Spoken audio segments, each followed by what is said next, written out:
The axle pin was gone. Not broken. Not worn through. Gone. Eliza Rowan crouched in the frozen mud beside her collapsed wagon, her fingers trembling as they traced the empty hole where the iron pin had been. 8 months pregnant, alone on a mountain trail no sane person traveled in October, and someone had pulled that pin deliberately. She knew it the way you know when a door has been locked from the outside, not by accident, but by intention. Horace Langford's men had been following her for 3 days. She just hadn't known it until now. The draft horse groaned and went still.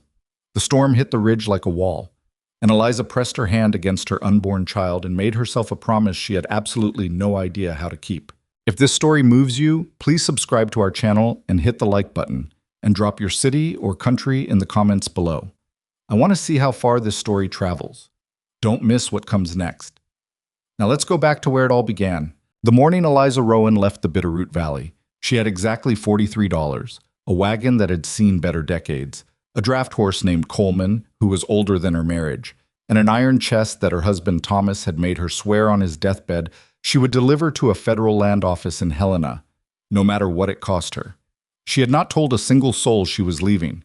That was Thomas's last instruction, spoken through cracked lips with barely enough breath to carry the words across the room. Tell no one. Trust no one. Just go. She'd thought he was delirious. He'd had a fever for 11 days by then, and the infection in his leg had climbed past his knee, and the doctor and Dylan had told her privately that it was only a matter of time. She thought the secrecy was the fever talking. She thought the chest, heavy, awkward, locked with a key Thomas wore around his neck until the very end, was probably just land deeds and survey notes, the kind of paperwork that men like Thomas accumulated over years of trying to build something honest in an unforgiving country. She was wrong about all of it.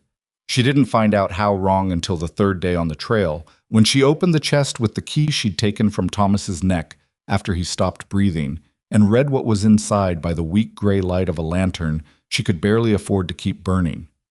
What she found wasn't just land deeds, it was evidence, meticulously organized, cross-referenced, dated, names, amounts, forged signatures, the real signatures alongside them for comparison, affidavits from settlers who'd lost their ranches, hand-drawn maps showing the difference between what the county records said and what the land actually was. Thomas Rowan, who everyone in the valley thought was just a quiet surveyor with a bad leg and a habit of riding out alone for days at a time, had spent 3 years building a case that could bring down the most powerful man in southwestern Montana, Horace Langford. Eliza had met Langford exactly twice.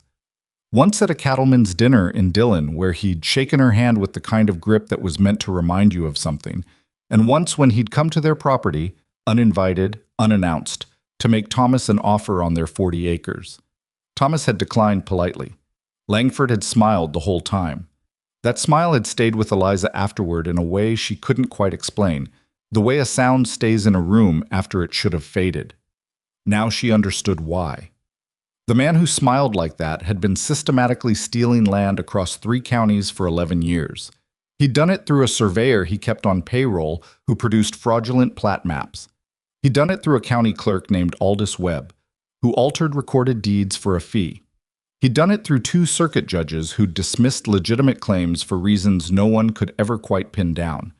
And when the paperwork alone wasn't enough, when a family refused to sell, refused to leave, refused to accept the forgery as truth, he'd done it through men he employed who didn't carry their names on them. Thomas's notes were specific about those men too. 3 families had simply disappeared.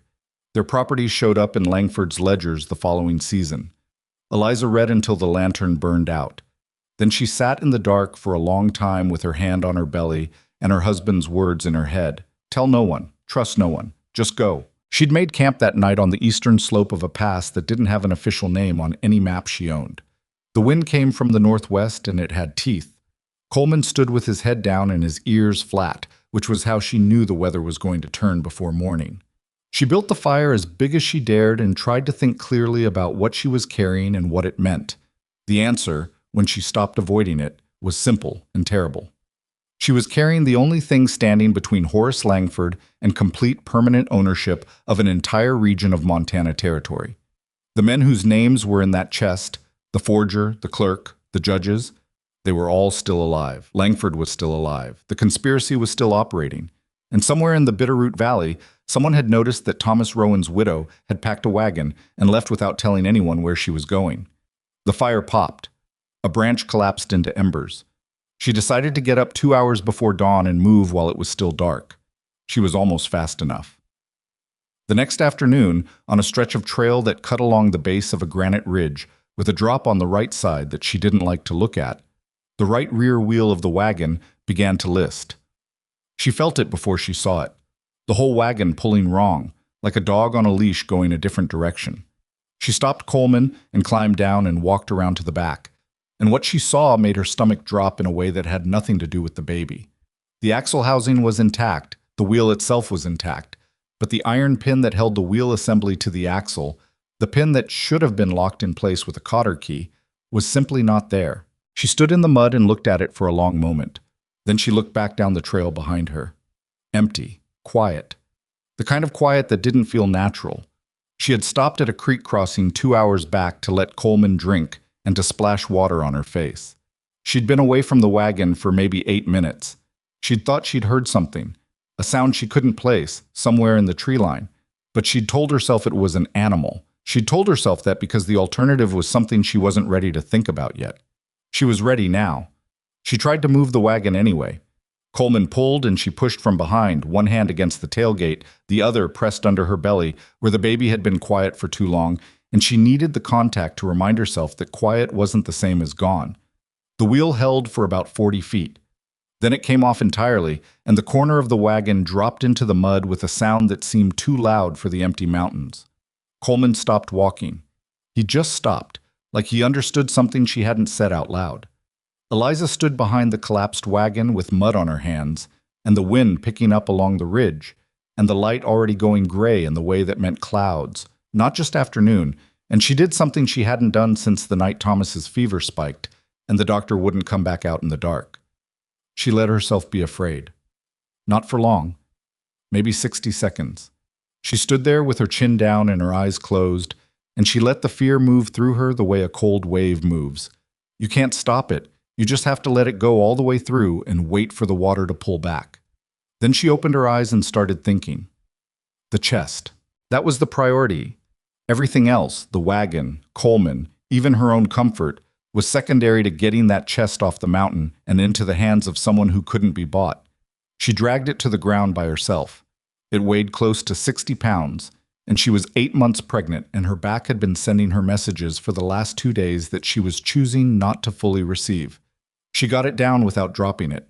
She covered it with a saddle blanket and wedged it between 2 rocks at the base of the ridge. Not because it was hidden, anyone who looked would find it, but because moving it in the open felt like announcing it to the tree line. Then she went to Coleman. He was shivering. She'd been telling herself for a week that it was the cold. Just the cold. The same way she'd been telling herself the rattle in his breathing was dust from the trail. She put her hand on his neck and felt the heat there. The wrong kind of heat. The deep kind that comes from inside. And she understood that she'd been lying to herself about the horse the same way she'd been lying to herself about the sounds in the tree line. Coleman was dying. She stood with her forehead against his neck for a moment. He smelled like horses always smelled, sweat and hay, and something older than either, something that made her think of the farm where she grew up before she had any idea what Montana even was. She stroked his ear once, just once, and told him he'd been a good horse. Because he had been. Because somebody should say it. The snow started about 20 minutes later. Not heavy at first, just a suggestion, the kind of snow that looks like it might stop, like it's testing you. She built a lean-to from the wagon's sideboards. She'd watched Thomas do it once in a different emergency, 3 years ago, and she'd paid attention because Thomas was the kind of man you paid attention to, and she got herself inside it and pulled the saddle blanket over her legs and started trying to think her way through the next 12 hours. She had food for 2 days. She had a knife, a small pistol with 4 rounds, and the lantern with enough oil for 1 more full night. She had no way to move the chest without the horse. She had no horse. She had no idea if anyone on this trail would come before the storm did. And the storm, from the sound of it building along the ridge, was not going to be polite about waiting. She thought about Thomas. Not the Thomas at the end, not the fever and the cracked lips, but the Thomas from before. The one who used to come home from his surveying work with mud on his boots and maps in his head, and this look on his face like he'd seen something out there that bothered him deeply, and he was still working out what to do about it. She used to ask him what he was thinking. He used to say nothing, just tired. She understood now that he'd been protecting her. She wished she'd pushed harder. She wished she'd known sooner. She wished a lot of things. But wishes were a luxury she didn't have time for. What she had was a chest full of evidence, a dead man's promise, and a baby that was going to come into the world whether or not the world was ready for it. She was pulling the blanket tighter when she heard the horse. Not Coleman. Coleman hadn't moved in an hour. This was a different horse, coming down the trail from the north, hooves deliberate on the frozen ground, the pace of something that wasn't in a hurry but wasn't stopping either. She was on her feet before she'd consciously decided to stand, the pistol in her hand, her back against the rock face. The rider came around the bend in the trail and pulled up short when he saw the collapsed wagon. She saw him before he saw her. He was big, not just tall, but the kind of big that comes from years of actual physical work, not from eating well. He was wearing a coat that had been repaired so many times in different places that it had stopped being one coat and started being a record of hard winters. His hat was pulled low against the wind. His horse, a gray roan with the kind of calm that comes from trusting its rider, stopped without being told. He looked at the wagon. He looked at Coleman's still form on the ground. He looked at the lean-to. Then he looked directly at where Eliza was standing. For a moment, neither of them moved. The snow fell between them. The wind worked at the edge of her blanket. "You hurt?" he said. His voice was low and direct, and asked exactly the question it meant to ask. Not are you alone or what happened or anything that circled around the edges. Just the thing that actually mattered. "No," she said. And then, because she was not a person who wasted words either, "My horse is gone, and my wagon's down, and someone pulled my axle pin." She watched that land on him. She watched him take it in the way you take in something serious, not with surprise exactly, but with a kind of settling, like a man sorting through what he'd heard and deciding what it meant. "How far along are you?" he asked. It was not the question she expected. 8 months, she said. He was quiet for another moment. He looked back up the trail, the direction she'd come from, with an expression she couldn't fully read from where she stood. Then he looked back at her. "I got a ranch about 4 miles north," he said. "High trail, not easy going, but it's solid and it's out of the wind." He paused. "I'm not asking you to trust me. I'm just telling you what's available." Eliza looked at him. She looked at his horse. She looked at the snow coming down harder now against the ridge. She thought about what Thomas had said. Trust no one. She thought about the chest behind her, wedged between the rocks. She thought about the baby, who had not moved in 2 hours. She thought about the temperature, which was dropping with the seriousness of something that meant to finish the job. She thought about the sound she'd heard in the tree line at the creek crossing, and the missing axle pin, and the 3 families in Thomas's notes who had simply disappeared. "What's your name?" she said. "Silas Mercer," he said. He didn't offer a hand. He didn't smile. He just gave her the name like it was a thing she was owed and waited. "I have something that needs to come with me," she said. "In that chest. I won't leave it." "All right," he said. "It's heavy," she said. "I can see that," he said. She looked at him one more time. There was nothing on his face she could point to and call dishonest. There was nothing warm on it either. He looked like a man who had stopped expecting warmth from the world some time ago and had made his peace with the arrangement. But he'd stopped. On an empty mountain trail in a building storm, with a wagon blocking the way and a dying horse on the ground, he had stopped and asked if she was hurt. It wasn't much, but it was something. "Get in my wagon," he'd said, except there was no wagon anymore. Just a gray roan horse and a man who'd asked the right question and waited without pushing for the answer. She said, "All right, Silas Mercer." She picked up the chest herself, or tried to, managed to get it a foot off the ground before her back made a sound decision that she needed help. And he was off his horse and beside her before she'd fully registered that he'd moved. He lifted the other end without comment, without making a moment out of it, and they carried it together to his horse, and he rigged it across the saddle with rope from his saddlebag like it was something he'd done before, which maybe he had. He helped her up behind the chest. His hands were steady. They didn't linger. They went up the trail into the snow. Behind them, the lean-to she'd built from wagon boards held for a while against the wind, and then it didn't. And somewhere back in the tree line, a rider who hadn't shown himself on the trail watched them go, and turned his horse, and rode south toward a ranch house where a man named Horace Langford was waiting for a report. The ranch didn't look like Salvation. That was the first thing Eliza noticed when the trail bent north and the structure came into view through the snow. A main house built from rough-cut timber that had weathered to the color of old bone. A barn that leaned slightly to the east like it was listening for something. 2 outbuildings that had clearly been repaired more than once by a man working alone. There were no lights in the windows. No smoke from the chimney. The whole place had the look of somewhere that had stopped expecting company a long time ago. Silas rode without talking. He'd said maybe a dozen words since they left the collapsed wagon, and none of them were the kind that required a response. Eliza sat behind the chest, one hand gripping the saddle, the other pressed against her side where the baby had finally shifted.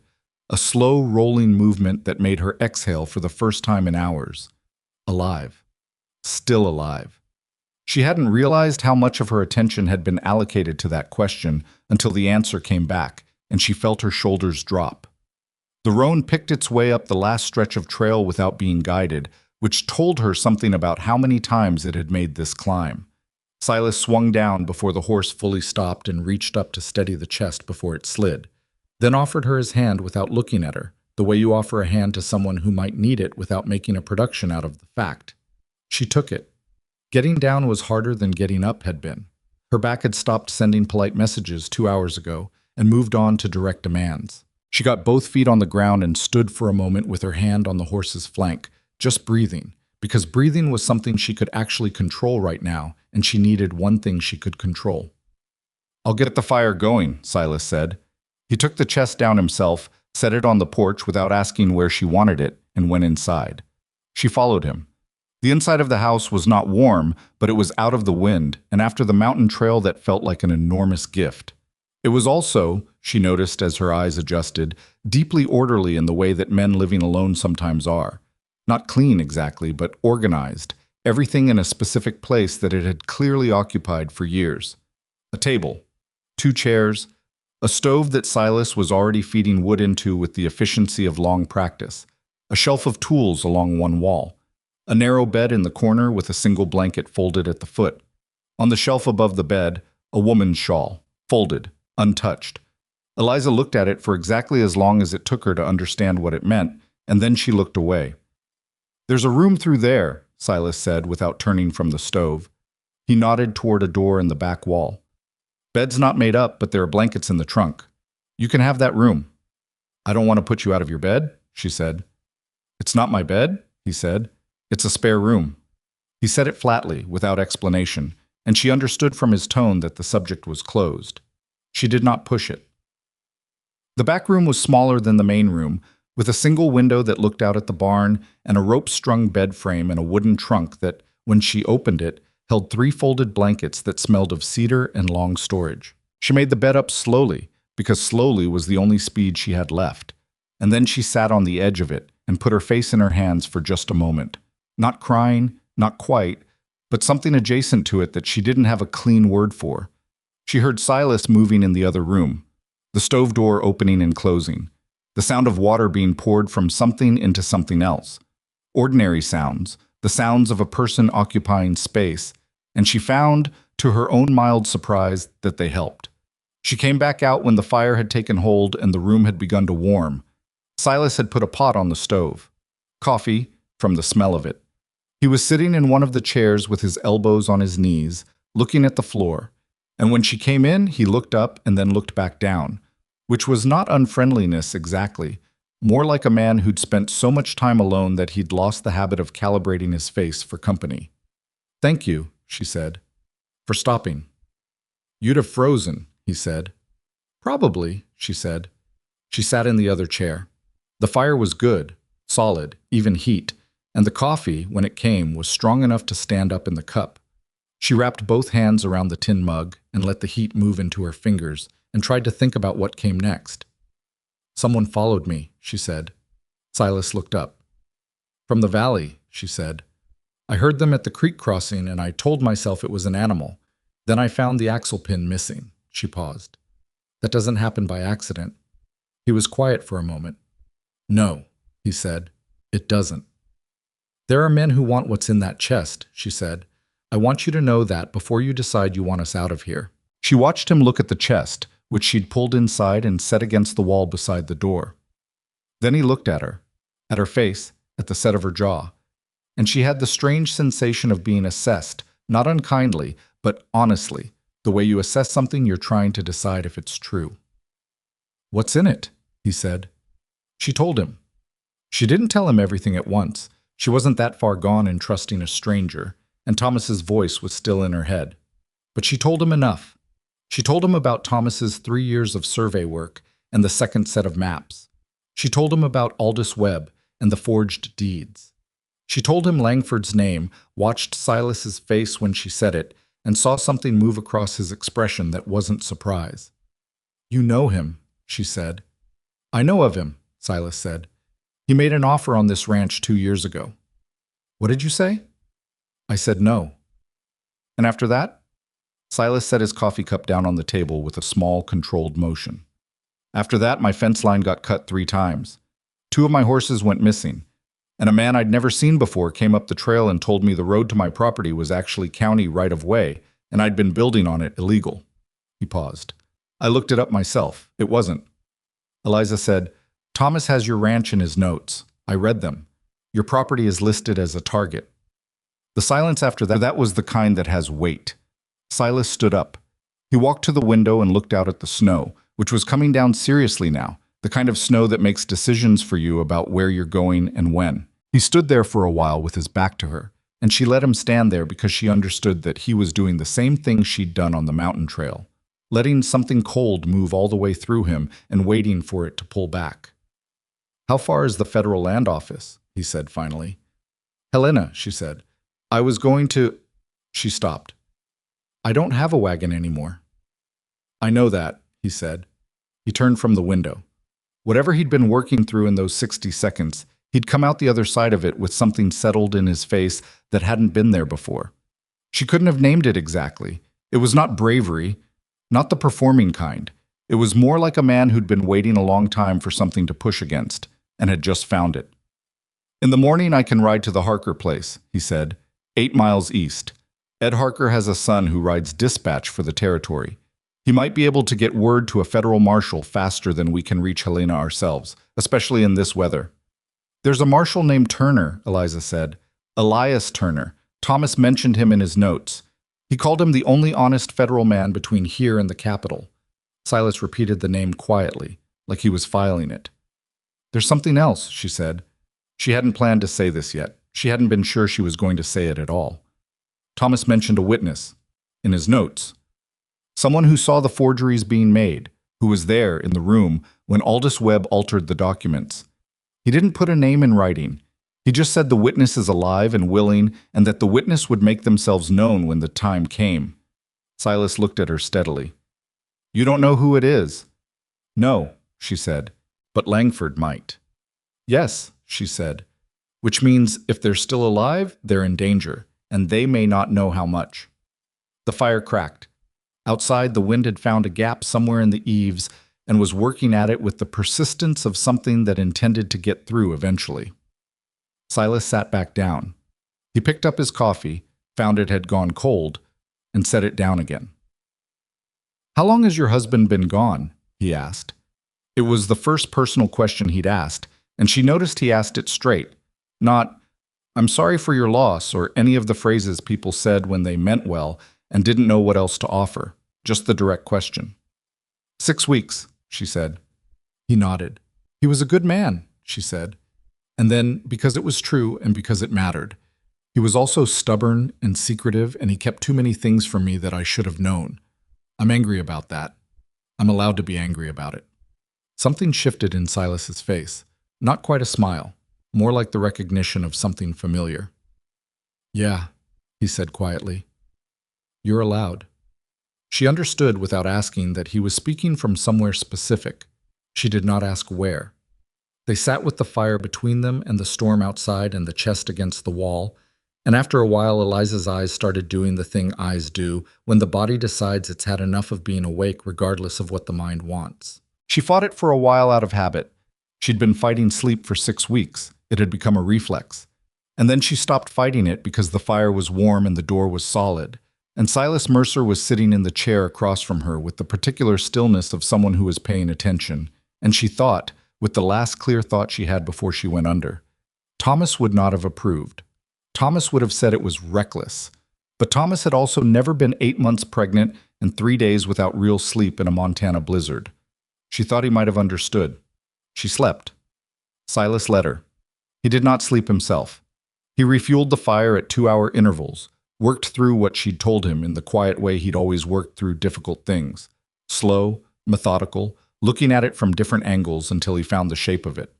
He thought about the fence lines that had been cut, the horses that had gone missing, the man on the trail with the right-of-way story. He thought about his son, which was something he generally did not allow himself to do because it led somewhere he couldn't come back from quickly. But tonight he let himself do it for a few minutes. Let himself think about a 7-year-old boy who had called this ranch home, who had known where every tool went because he'd been the one to put it away, who was not here anymore because of a sickness, not because of Langford. Silas wanted to be clear about that with himself, even now. He had enemies enough without manufacturing more. The boy had died of a fever, same as happened to children in this country, same as happened to Thomas Rowan in that Bitterroot Valley bed.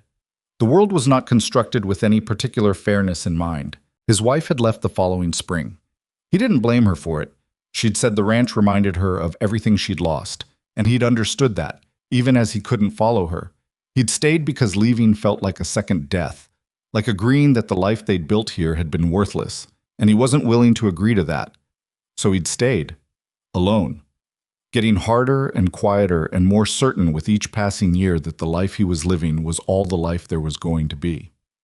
And then a woman with a collapsed wagon and a locked chest and an unborn child had appeared on a mountain trail in a blizzard, and he'd made a choice that surprised him before he'd fully registered making it. He didn't examine that too closely. He had enough to examine. He was outside checking the barn before first light when he heard it, the sound he'd been halfway expecting since she'd told him about the men following her. Not loud. Just a horse, moving on the south trail. One horse, moving carefully, the way you move when you don't want to be heard. He stood in the barn doorway with the dark around him and listened until the sound stopped, somewhere below the tree line. Whoever it was had stopped, was sitting, watching. Silas went back inside and did not tell Eliza yet because she was still asleep and she needed to be asleep, and because knowing it now wouldn't change it, and he wanted to think first. She woke on her own an hour after first light. He heard her moving in the back room, heard the careful, slow sounds of a pregnant woman getting upright. And by the time she came through the door, he had the stove going again, and water heating and cornmeal in the pan. She looked at him, and she said, without preamble, something happened. He turned from the stove. Rider on the south trail last night. Didn't come up, just sat in the tree line for a while and then left. She took this in without visible panic, which he noted. Same men from the valley, she said. Or someone they sent ahead, he said. Either way, they know you're here. Then I need to move today, she said. You can't move today, he said. The trail north is snowed in above the second ridge. I went out at dawn. Even my horse won't make it through until it settles. He paused. We've got maybe 2 days before the weather breaks. And then? And then I go to Ed Harker's and send word to Marshall Turner. We, she said. He looked at her. We go to Ed Harker's, she said. I am not sitting here with that chest while you're 8 miles away. He wanted to argue. He thought about arguing. He thought about the trail to Harker's place and what it would do to a woman 8 months pregnant. And he thought about what it would mean to leave her alone here with a watcher in the tree line, and he closed his mouth on the argument. All right, he said. We. They spent the first day confined to the ranch by weather that didn't ask anyone's permission. Eliza went through the chest again at the table while Silas worked on something she couldn't see in the barn. She reorganized the documents into 2 groupings, the forgeries and comparative originals in one stack, the witness affidavits and ledger copies in another, and wrapped each group separately in oilcloth she found in the trunk. If the chest got wet, if something happened to the chest, at least the paper wouldn't turn to pulp immediately. She was thinking about contingencies. Thomas had always said she was better at contingencies than he was. Silas came back in at midday with a piece of iron in his hand. She looked at it. "Made it in the forge," he said. "It's not the same dimensions as your original, but it'll work." He set it on the table. It was a replacement axle pin. He had gone out in the snow and made her a replacement axle pin for a wagon that was currently half buried on a mountain trail 4 miles south. "Your wagon's not going anywhere this season," he said, "but when the thaw comes, I can bring it up with the spare horse and we can have it road ready by spring." She looked at the pin for a moment. Then she looked at him. "Why?" she said. He seemed genuinely puzzled by the question. "Because you'll need it," he said. She didn't say anything else. She picked up the pin and turned it in her hands once and set it down beside the oilcloth packages. That evening, after a meal that was plain and adequate and eaten mostly in silence, Silas told her about his ranch. Not in any performed way. Not the way people tell you things when they want you to know who they are. More like a man thinking out loud because the quiet had gotten particular and needed something in it. He'd built the main house himself, he said. Took one full summer. He'd made the measurements wrong twice and had to tear out and reframe a section of the north wall. He said this without embarrassment, the way you state a fact about something that happened a long time ago. "What did you do before the ranch?" she asked. "Army," he said. 8 years. "Were you—" She stopped. "Were you good at it?" He thought about it. "I was good at the parts that were about keeping people alive," he said. "I was less good at the other parts." She understood what the other parts were. "Thomas surveyed for the army for a while," she said, "before we met. He said the same thing about the parts he was good at and wasn't." Silas looked at her with an expression she hadn't seen on him yet. Not warmth exactly, but something that was in the same family. Like recognition. Like the specific thing that happens when you discover, unexpectedly, that another person understood something the same way you did. It didn't last long. He looked back at his hands. "Your husband was brave," he said, "doing what he did with those documents. That took a long time and a lot of risk." "He was also foolish," she said. "He should have brought me in earlier. I could have helped." "Maybe he was protecting you." "Maybe," she said. "Or maybe he just thought he knew better." She paused. He usually did know better. That was its own kind of annoying. Silas made a sound that was not quite a laugh. Too short, too contained, but was the closest thing to one she'd heard from him. Outside, the snow had stopped. The night was clear and extremely cold, the kind of cold that has a quality to it, like a held breath. Somewhere below the tree line, in the dark, the watcher may or may not have still been there. Inside, the fire held. The chest sat against the wall. And somewhere in the back of Eliza's mind, the thing she hadn't said yet was organizing itself. The piece of information she'd found near the bottom of Thomas's notes. The piece that changed the shape of everything. The piece she hadn't told Silas because she needed to be sure she understood it herself before she said it out loud. Because if she was reading it right, if Thomas's careful handwriting and his more careful code meant what she thought they meant, then the witness he'd written about, the one he said would make themselves known when the time came, was not a settler, was not a surveyor, was not anyone on the outside of Langford's operation. The witness was inside it, and the initials Thomas had written in the margin of the last page, pressed light enough that they were almost invisible. A.W. Aldous Webb. The county clerk who had forged the deeds was the same man who had agreed to testify against the man who'd paid him to forge them, which meant Langford had a traitor in his own house, and didn't know it yet. And when he found out, Eliza understood this the way she understood the cold outside, as a simple physical fact. People were going to die. She sat with that knowledge while the fire burned down and Silas went quiet in the way he went quiet when he was asleep in his chair, which she suspected he did every night rather than use the bed she was occupying. She sat with it and turned it over and looked at it from the angles Thomas would have looked at it from, and one thing kept coming back. Aldous Webb was still in Dillon, still working, still alive, which meant Langford hadn't found out yet, which meant there was still time, but only barely. And only if Marshall Turner was everything Thomas's notes said he was, and only if they could reach him before the men in the tree line reached the chest.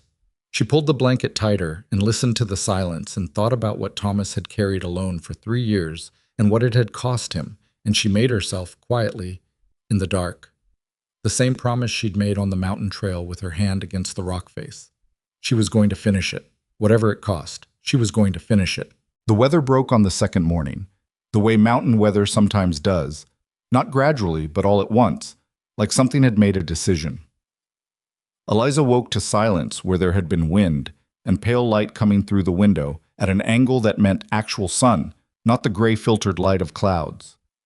She lay still for a moment and listened to the ranch, which had its own sounds. The creak of timber settling in the cold, a horse moving in the barn, the distant sound of an axe, which meant Silas had been up for hours. She got up slowly. The baby was low, lower than it had been 2 days ago, and the pressure that came with that was something she chose not to think about too directly. One thing at a time. That had been her operating principle since Thomas died, and she saw no reason to change it now. Silas was splitting wood at the side of the house when she came out. He stopped when he heard the door and looked at her with the direct, unadorned assessment she'd come to recognize as just how he looked at things. Not rude, just honest. "Trail should be passable by mid-morning," he said. "Then we go at mid-morning," she said. He nodded and went back to splitting wood.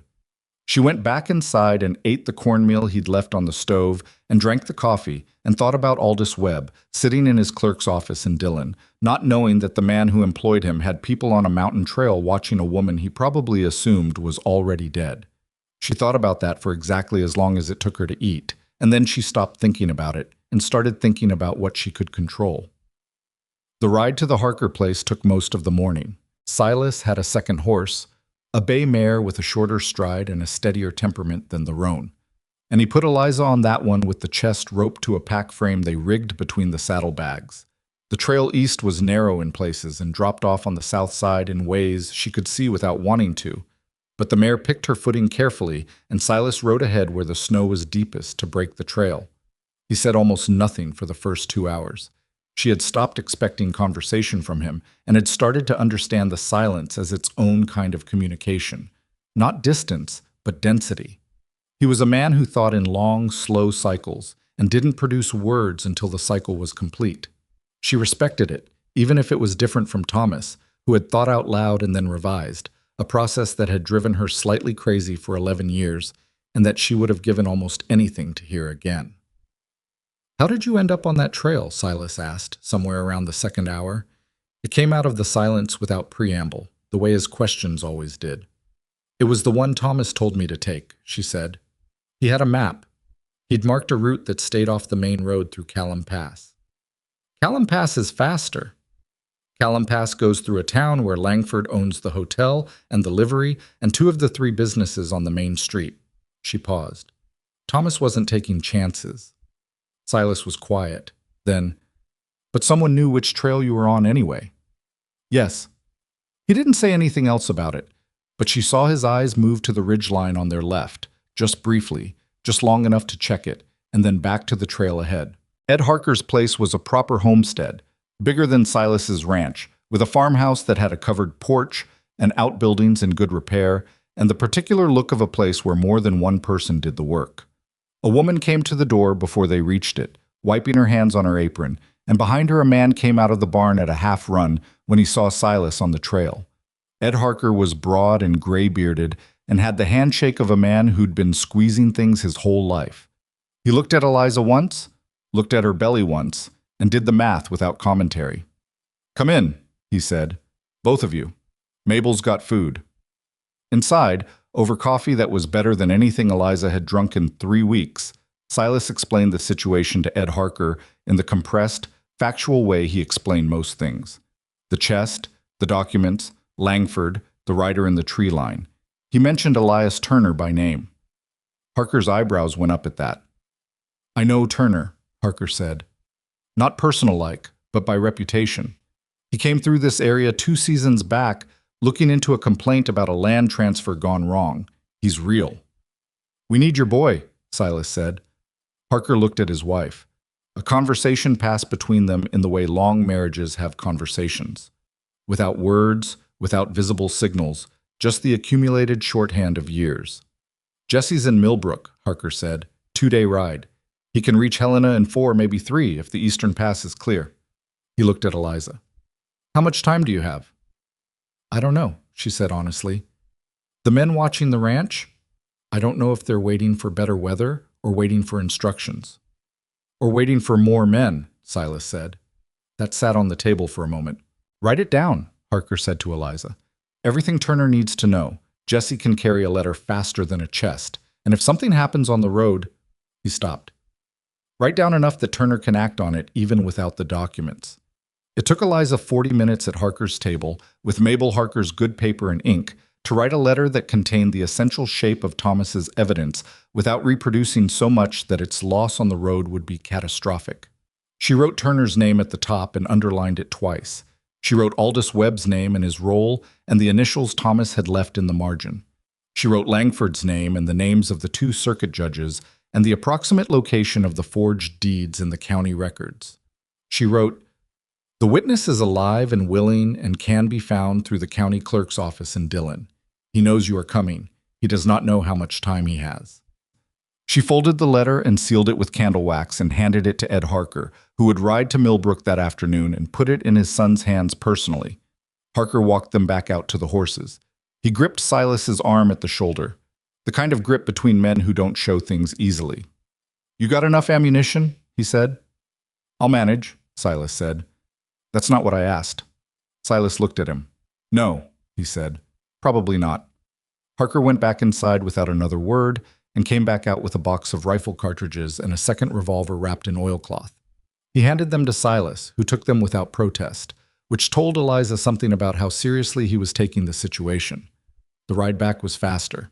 The sun had gotten real now, not just light, but actual warmth, and the snow on the southern exposures was already pulling back from the edges. Eliza rode without speaking and let the rhythm of the mare's movement do what movement sometimes does: settle the mind by occupying the body. She thought about Turner. She thought about how long 4 days was. She thought about the letter and whether she'd said enough, whether she'd said it clearly, whether Thomas would have phrased it differently. She thought, not for the first time, that Thomas should have sent his own letter. He'd had time, not much, but some. She thought about why he hadn't, and she kept arriving at the same uncomfortable answer: that Thomas, who was smart and careful and had spent 3 years building something meticulous and important, had also fundamentally underestimated how sick he was going to get and how quickly. He'd thought he had more time. He'd thought he would be the one to deliver the chest himself. He'd been wrong, and the cost of that wrongness had been 6 weeks of grief and 3 days on a mountain trail alone and a man in the tree line with a pulled axle pin. She was angry about that. She allowed herself to be angry about it, the way she'd told Silas she was allowed, and then she packed the anger away in the particular compartment she'd been building for 6 weeks, because the time for it wasn't now. They were a mile from the ranch when the roan suddenly stopped. Silas held up his hand, the automatic gesture of a man who'd once commanded people, and Eliza pulled the mare up beside him and said nothing. He was looking at the ridge above the north trail. She followed his eyes and saw it too. A flicker of movement at the tree line, something that wasn't a branch. Something that was watching them the same way the watcher in the south tree line had watched 2 nights ago. "How many?" she said quietly. "Can't tell," he said. "At least one, maybe more." He was still looking at the ridge. "They're not moving. They're waiting," she said. "For what, I wonder?" She knew the answer before she said it. "They're waiting to see if we're coming back with help." He looked at her.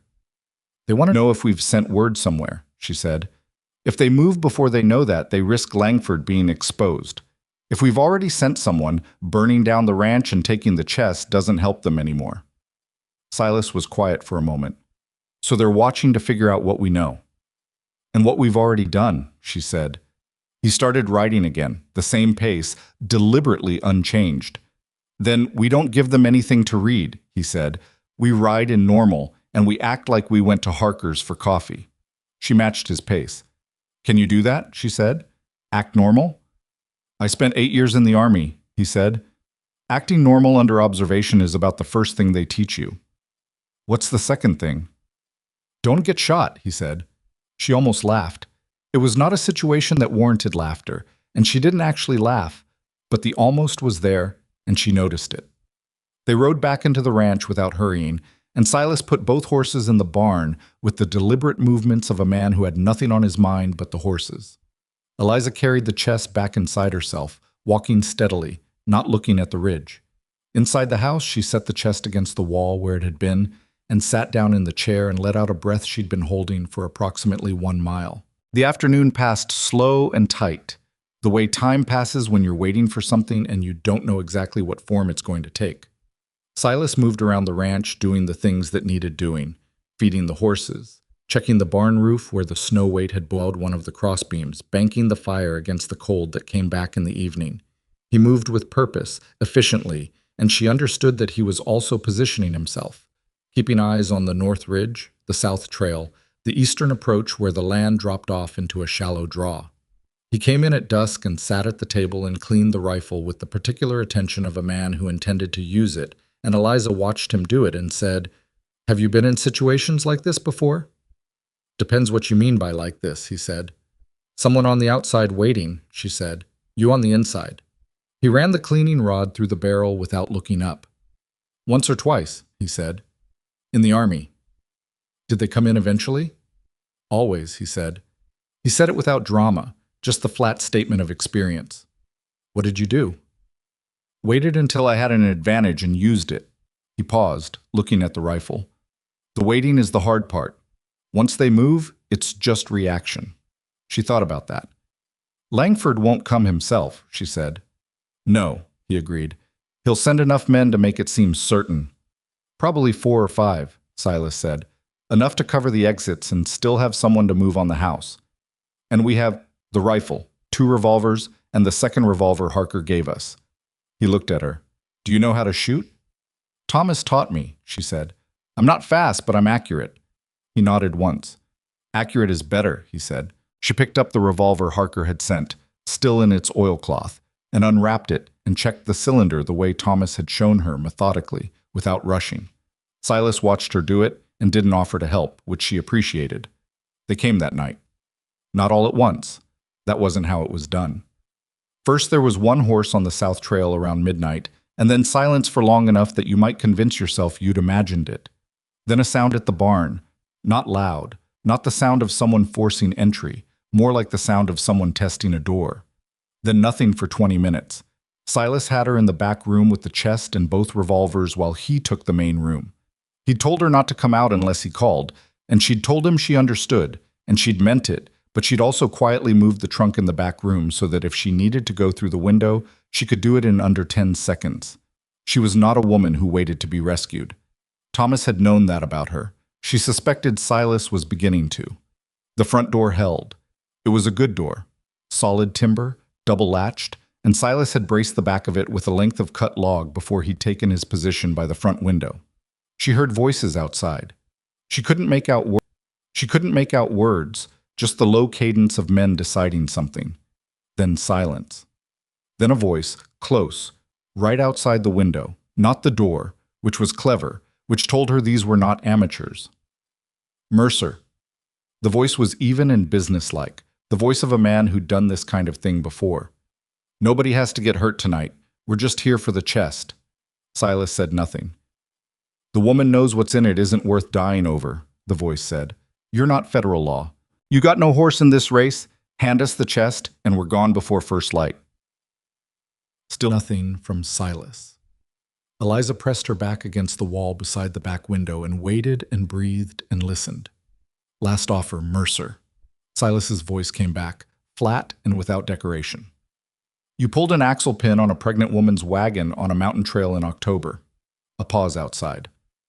"I don't have a lot of patience for men who do things like that," Silas said. "So I'm telling you one time, take your horses and go back to whoever sent you and tell him the chest isn't here anymore." Another pause. Eliza could almost hear them deciding, outside in the dark. "That true? True?" the voice said. "Chest's not there?" "You're welcome to test it," Silas said. "But I'll point out that I've got a rifle and enough cartridges to make that a very long night for everyone." A murmured conversation outside that she couldn't hear. Then the sound of horses, moving, not charging, just moving, pulling back down the south trail. She waited. Silas waited. 10 minutes later, he knocked twice on the back room door, their agreed signal, and she came out with the revolver still in her hand. "They're gone," he said. "For now," she said. "For now," he agreed. She set the revolver on the table.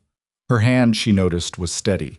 She wasn't sure when that had happened, when the fear had arranged itself into something workable, but she was glad for it. "You told them the chest was gone," she said. "Yes." "Is that going to buy us anything?" "Maybe a day," he said. "They'll report back. Langford will decide whether to believe it." He looked at the chest. "They'll be back with more men, or he'll come himself to make certain." "Thomas's notes say Langford doesn't get his hands dirty personally," she said. "Thomas's notes were written before Langford knew how much was at stake," Silas said. She hadn't thought about it that way. She thought about it now.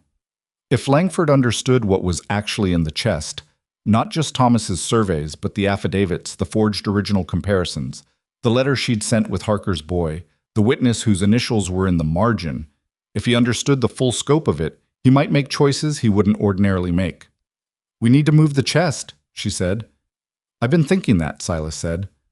"Not out of the house," she said. "I don't want it outside where they can get to it without going through us. I mean..."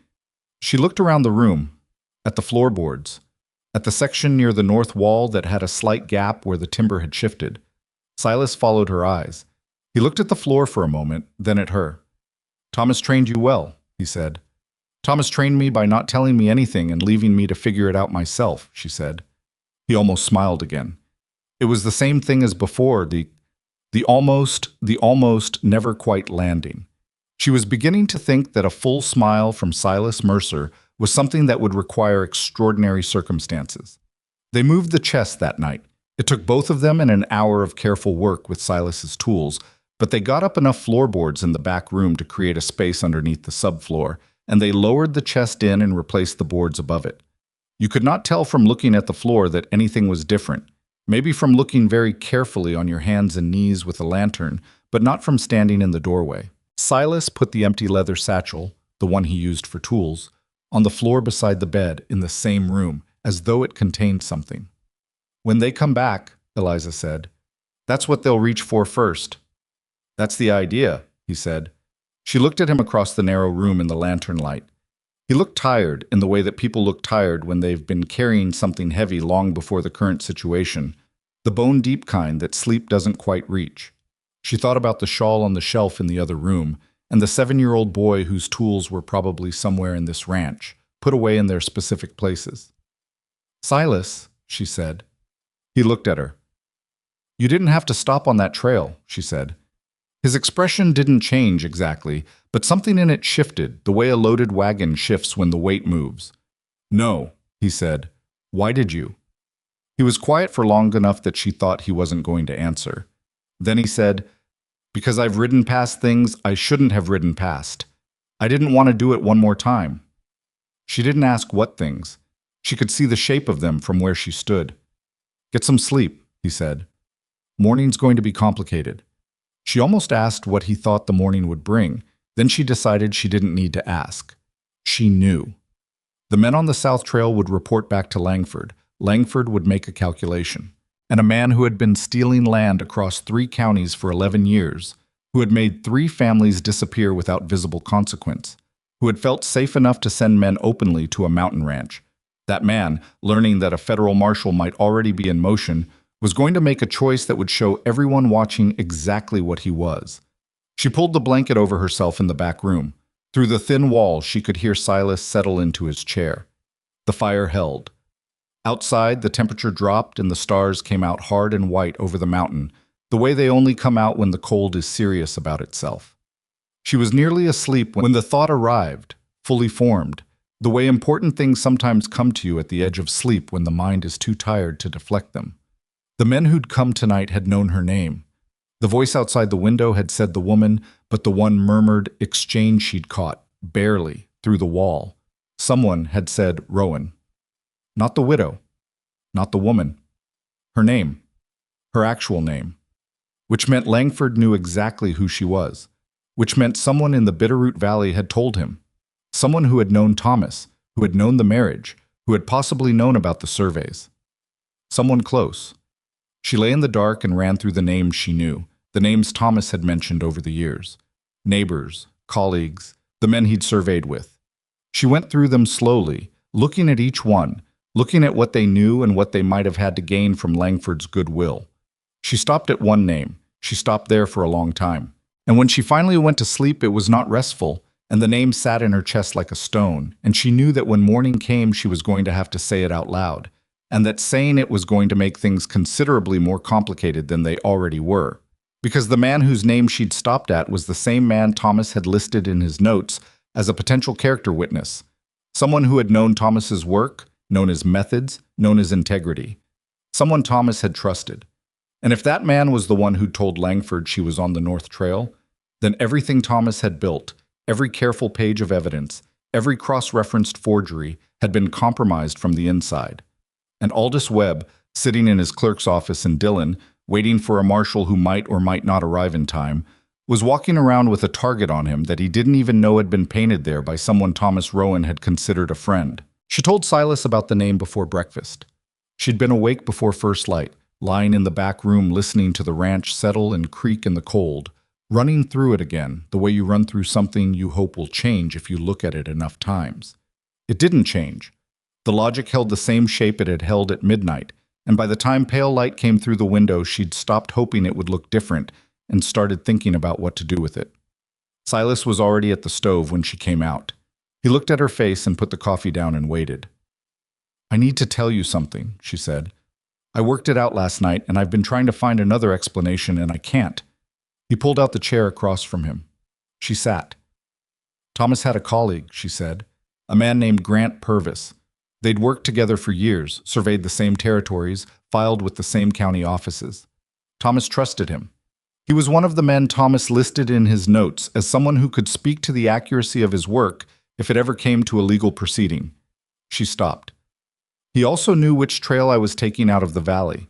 I told him myself 3 days before I left. I needed someone to know. In case something happened, in case I didn't arrive. I thought—" She stopped again. "I thought he was a friend." Silas was looking at her steadily. "And last night," he said, "those men knew your name." "They said it," she said. "Not the widow. Not the woman. Rowan. My name." He was quiet for a moment. Could Langford have found it another way? "Possibly," she said. "Thomas's name was on the property in the valley. They could have known the marriage. But the trail? Purvis is the only person I told about the trail. Thomas specifically chose it to avoid the main road through Callum Pass. Nobody just wanders onto that trail by accident. They knew where I was going before I got there." Silas turned his coffee cup in his hands. "Purvis worked in the same area as your husband," he said. "He'd have had access to the same survey records." "Yes," she said. "Which means he might have understood what Thomas was building before Thomas was finished building it. Which means he's been Langford's man from the start," Silas said. "Or close to it." The word betrayal was in the room with them without either of them saying it. It sat there with the particular weight of something that reorders what you thought you knew. "It also means," Eliza said, "that anything Thomas told Purvis about the witness, about Webb, Langford already knows." Silas set his cup down. "Then Webb is already in danger." "Yes," she said. "If he isn't already—" She stopped herself. She was not going to say that. Not yet. Not without evidence. "Turner needs to get to Webb before Langford decides to tie off that particular thread." "Harker's boy has a 2-day head start toward Millbrook," Silas said. "Turner could be riding inside of 4 days if everything goes right." They both understood the problem with that sentence without naming it. 4 days was a long time, and nothing in the last week had suggested that things were inclined to go right. "I need to write another letter," Eliza said, "for Turner, about Purvis." She looked at Silas. "Can you get another message to Harker?" "I can ride there myself," he said. "That leaves me here alone." "You've got 2 revolvers and a chest under the floorboards," he said. It was not said unkindly. It was said the way he said things, directly, with the implication that he believed she was capable of the situation she was in. She thought about it. She thought about the rider in the tree line. She thought about the men who'd come to the door last night, who would be back, and with more this time. She thought about Silas on the trail to Harker's, 8 miles alone on an eastern road, with Langford's people watching the ridge. "No," she said. "You're not riding out there alone either. We'll send a written message. Can Harker get it from the ranch without you going to him?" Silas thought. I can get it to a spot he checks. There's a deadfall on the North Fork of the trail. Ed and I used it years back when the weather was too rough for riding. He knows to look there if I fly a red cloth at the east corner of the barn roof. It was the kind of arrangement that existed between people who'd lived in a remote place long enough to build their own systems. How long before he'd check it? She said. If he sees the cloth today, he'd ride out by tomorrow morning, Silas said. He checks that fork when he's moving cattle in spring. He knows the spot. Do it, she said. She wrote the second letter at the table while Silas went up to the barn roof. She wrote it faster than the first one, which made it less elegant but more direct, which was probably better for the circumstances. She wrote Purvis's name and his connection to Thomas, and what she believed he'd told Langford and when. She wrote, Webb must be secured before Langford acts. If Purvis has reported to Langford about Webb's willingness to testify, Webb may have days, not weeks. Move first on Webb. The chest and documents will hold. She folded it, sealed it, and went to put it in the deadfall herself while Silas came down from the roof. The morning was cold and clear, and the snow was pulling back from the south-facing slopes in long, wet lines. It was a beautiful morning in the objective sense that mountains sometimes produce beautiful mornings without any regard for the people standing in them, and she noticed this without particularly caring. She was back inside in under 20 minutes. Silas had made more cornmeal, which neither of them were particularly excited about, and they ate it because they needed to eat it. Tell me about Purvis, Silas said, halfway through the meal. She looked up. Not what he did, he said. What he was like, before. She thought about it. Friendly, she said after a moment. Easy to talk to. The kind of man who remembered things about you. Your birthday, what you'd mentioned you were working on, questions you'd asked last time. It felt like attention, like being listened to. She paused. Thomas liked him. Thomas was not a man who liked people easily, and he liked Purvis. Silas was quiet. I keep trying to figure out when it started, she said. Whether Purvis was Langford's from the beginning, or whether Langford found him partway through, whether he was always this, or whether something happened. She looked at her hands. It matters to me. I don't know why it matters. It doesn't change what he did. It matters because it says something different about Thomas, Silas said. She looked up. If Purvis was Langford's from the beginning, Silas said, then Thomas trusted someone who was never trustworthy, and there was no way to know. If Langford turned him partway through, he stopped. Then Thomas trusted a real friend and lost him, and that's different. She sat with that for a moment. It was, she realized, exactly what had been bothering her about it, and she hadn't been able to name it until he did. Yes, she said quietly. That's it exactly. Either way, Silas said, it wasn't Thomas's failure. It was Purvis's choice. She knew that. She knew it intellectually, cleanly, without ambiguity.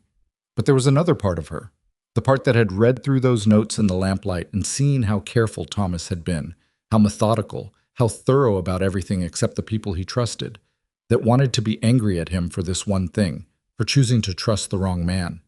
She was aware that this anger was not entirely fair. She was also aware that grief was not a thing that operated on principles of fairness. I told you I was angry at him, she said. I remember, Silas said. I'm more angry now. That's reasonable, he said. She almost wanted to argue with his reasonableness. She almost wanted him to push back, to tell her she was wrong to be angry, to give her something to fight against. But he didn't, because that wasn't how he was. And after a moment, the impulse passed. The day moved slowly. They stayed close to the house.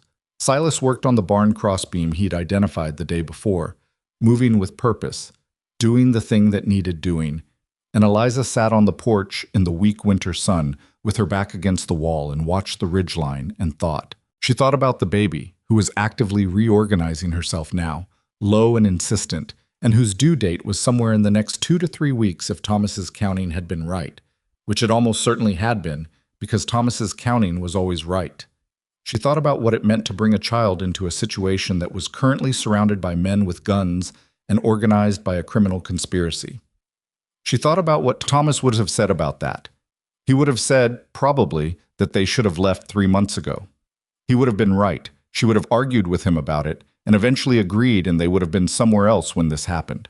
But Thomas was gone, and should have was a room she'd closed the door on 6 weeks ago, and so she sat on the porch and watched the ridge and did the only thing available to her, which was deal with what was in front of her now. Around mid-afternoon, she saw Ed Harker's horse on the east trail. Silas saw it at the same moment and came down from the barn, and they both stood at the fence line and watched Harker come in at a trot, which was faster than a man usually rode when he was coming for a social call. He pulled up in the yard and looked at both of them, and his face had something on it she hadn't seen there before. "Got your cloth," he said to Silas, "and I got something for you." He reached into his coat and produced a folded piece of paper, travel-worn, sealed with official wax. "Ryder came through Millbrook 2 days ago looking for the Mercer Ranch. Had this for a woman named Rowan." He handed it to Eliza. She looked at the seal, broke it. The letter was short and written in a hand that moved fast and clear across the page without wasting space. "Mrs. Rowan, your husband's work reached me through channels I cannot specify. I have been aware of the situation in the Southwest Territory for some time. I am presently in Millbrook and will ride for Mercer's Ranch upon receipt of your location. Expect me within 2 days. Secure the documents. Trust no one in the county system. Marshall E. Turner." She read it twice. She handed it to Silas, who read it once. "He was already coming," Harker said. "Before your boy's letter, before any of it." He shook his head slowly. "Your husband sent something, Mrs. Rowan. Before he passed. Got it out some other way. Turner's been moving on this for 3 weeks.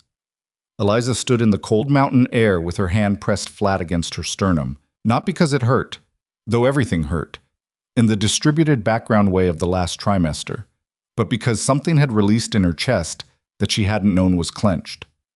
Thomas had sent something. In the end, when the fever was still manageable, when he'd known he wasn't going to make it himself, he'd found a way to get word out. He hadn't left it all to her. He'd tried. He'd done what he could. She had been angry at him for not telling her. She was still angry. But underneath the anger was something else now, something that looked, when she examined it, like relief. Like the particular exhaustion that comes when you realize you've been holding more weight than you thought, and someone had been carrying part of it with you all along. "He got word out," she said, to no one in particular. Silas handed the letter back to her. His expression was unreadable, but his eyes were not. "He looked out for you," he said. "He was bad at showing it," she said. "Most of us are," he said. Harker stayed long enough to take the second letter she'd written, the one about Purvis, and to hear the situation at the ranch summarized. His expression, when Silas told him about the riders at the South Trail and the men at the door, moved through several territories before settling somewhere in the vicinity of controlled anger. "I got 2 sons besides Jesse," Harker said, "and 3 neighbors who know what Langford's been doing to ranching families in this area. I can have 6 men here by tomorrow night." "I'm not asking you to do that," Silas said. "You're not asking," Harker said. "I'm telling." He looked at Eliza. "And I'm bringing Mabel. She's delivered more babies in this county than any doctor. You're not doing this alone." Eliza opened her mouth to say she was fine. She closed it again. She was not fine. She was 8 months pregnant and exhausted and sleeping in a stranger's back room, and she had not had another woman near her in 6 weeks. And the thought of Mabel Harker arriving with her capable hands and her no-nonsense manner made something in Eliza that had been rigid since Thomas died go slightly, marginally, carefully soft. "Thank you," she said. It came out rougher than she intended. Harker nodded like it came out exactly right. He rode out before the light went. That night was the quietest night since she'd arrived. No sounds on the South Trail, no movement on the ridge. Either the men had pulled back to report and were waiting for instructions, or something had changed in Langford's calculation. Neither option was entirely reassuring, because with men like that, quiet was often its own preparation. Silas sat at the table after supper and did something she hadn't seen him do before. He took out a piece of paper and wrote something on it, slowly and with evident care, the way a man writes when he doesn't write often. When he finished, he folded it, but didn't seal it, and he set it on the table between them. She looked at it, then at him. "It's not for you," he said. "It's for Turner, in case something happens before he gets here." He paused. "It's a statement about the fence lines and the horses and the man on the road, and about what I know of this ranch and the families around it and what Langford's people have been doing to them." He looked at the paper. "It's not what Thomas built. It's not survey evidence, but it's something. She looked at the paper for a long moment. "It's corroborating testimony," she said, "from an independent witness." "It's what I saw," he said, "what I know." "Turner will want it," she said. "He'll want it very much." Silas nodded and moved the paper to the shelf, away from the table where it would stay dry. They were silent for a while. The fire was good. Outside, the temperature was dropping again toward the serious cold that came every night up here, the kind that made the timbers of the house speak in their particular language of expansion and contraction. "Can I ask you something?" Eliza said. "You can ask," he said. "The shawl," she said. "On the shelf in the other room." He was quiet for a long moment. She thought she might have pushed past what he would answer. "My wife's," he said. "She left without it. Forgot it, or didn't want it. I was never sure which." He looked at the fire. "I kept it because getting rid of it felt like one more thing gone, but I don't look at it much anymore." "What was her name?" "Clara," he said. "And your son?" The pause was longer this time. "Daniel," he said. "He was 7. She did not say she was sorry. She had gotten tired of people saying sorry to her, the reflexive apology for things that were beyond anyone's fixing. She said, "He sounds like he was a good boy from the way this place is kept." Silas looked at her. "A boy who learns to put tools away learns it from someone who cares about that," she said. "The care is still here, in how things are organized, how you work." He looked away.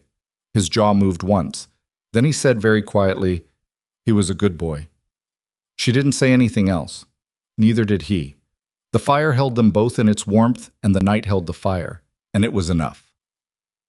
2 mornings later, Marshal Elias Turner rode into the yard at Silas Mercer's ranch with 2 federal deputies behind him, and Eliza was on the porch when he came up the trail, because she'd been watching the ridge all morning, and she'd seen them coming from a distance and identified something official in the way they rode. Not cautious, not skulking, but deliberate and visible. The posture of men who had authority and weren't hiding it. Turner was older than she'd expected, with a gray-streaked beard and the wind-burned face of a man who spent more time outdoors than in. He pulled up at the fence and looked at her with eyes that had the quality of having seen a great number of things and retained the information. "Mrs. Rowan," he said. "Marshal Turner," she said. He swung down and came through the gate. He was not a tall man, but he had a gravity about him. The kind of weight that comes from being taken seriously for a long time by people who were right to take him seriously.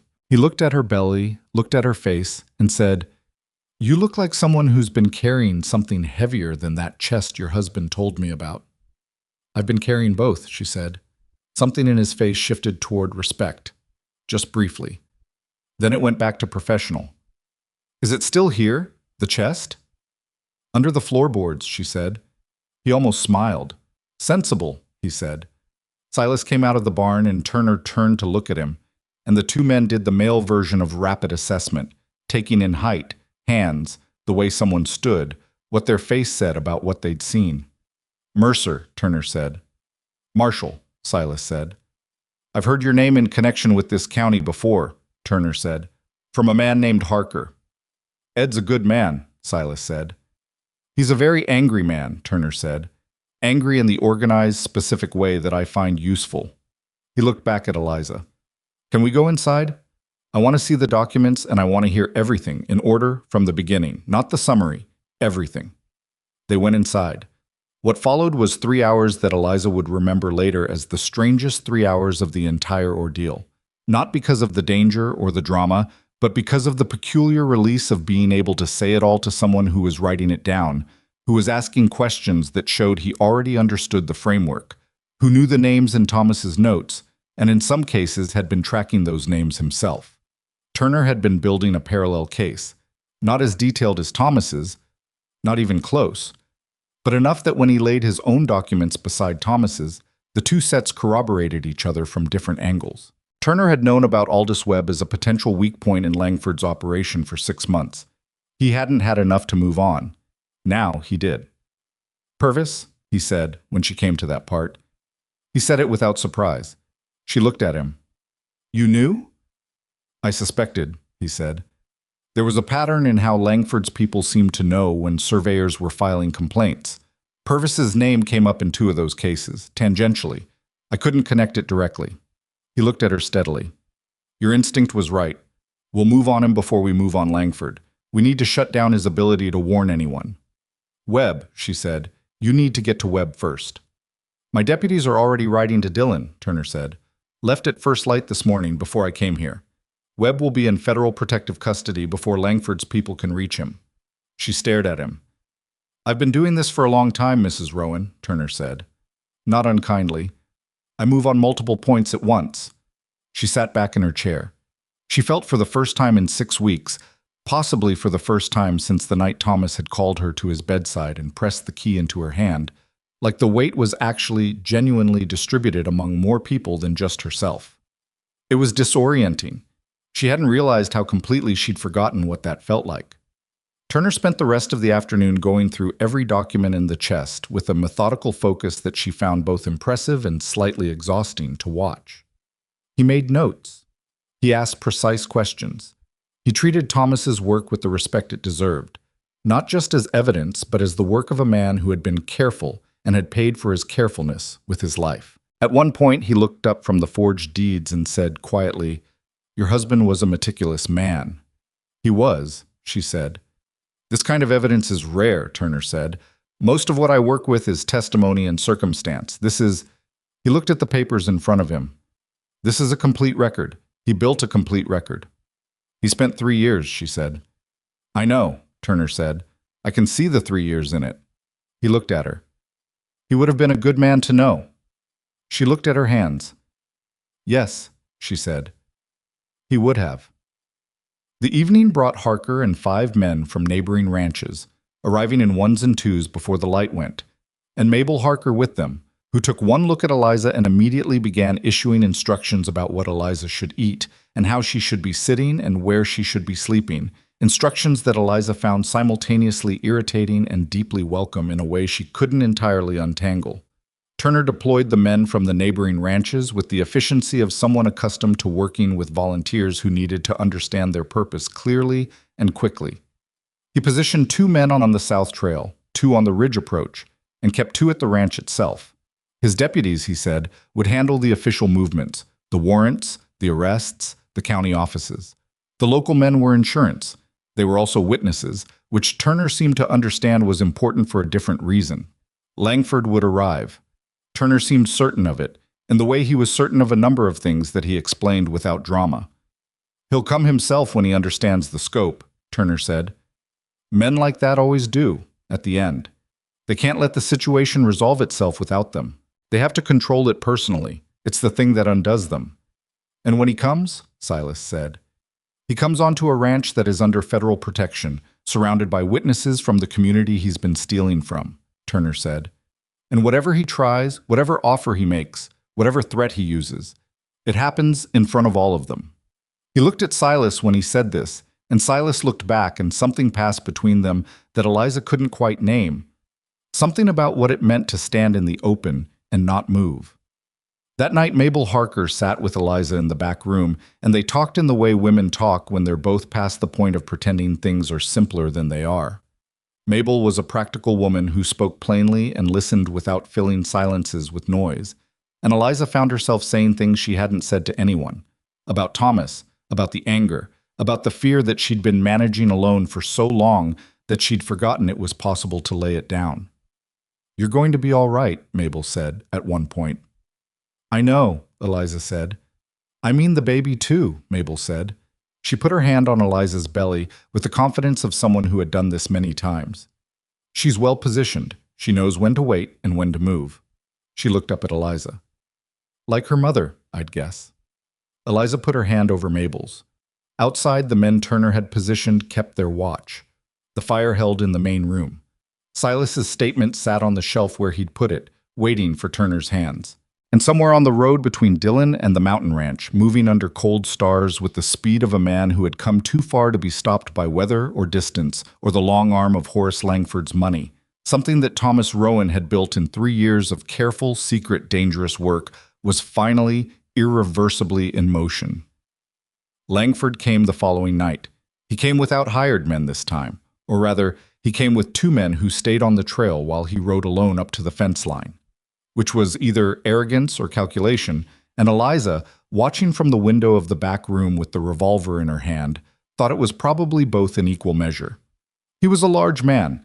She'd remembered that from the cattleman's dinner, from the handshake. Big in the way that had once signified strength and now just signified that he'd had enough to eat his whole life while other people hadn't. He sat his horse well. He looked at the ranch house with the expression of a man who had looked at a lot of properties and was accustomed to deciding their value. Turner stepped out of the front door alone. He had his badge visible and nothing else visible, which she knew was not the same as nothing else present. "Langford," Turner said. "Marshal." Langford's voice carried easily in the cold air, calm, almost conversational. "I was told there was a federal presence on Mercer's property. I wanted to understand the situation."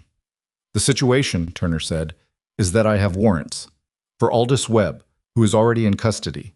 For the 2 circuit judges whose names are in the documents inside this house.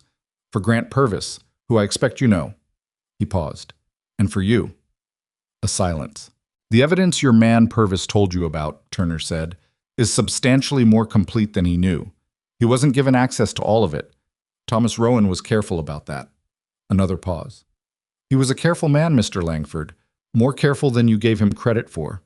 Langford sat on his horse and said nothing for a long moment. Then, "I want to speak to the woman." "No," Turner said. "I have an offer." "I know what your offers look like," Turner said. 3 families in this territory know what your offers look like. We're going to be talking about that too." The silence after that was different from the earlier one. Heavier. The kind that precedes not a response, but a decision. Silas walked out of the barn and stood at the fence line. He said nothing. He simply stood there, in the open, visible, in the way that Turner had described the night before, available to be seen by everyone watching. Then Ed Harker came out of the South outbuilding and stood at the corner of it.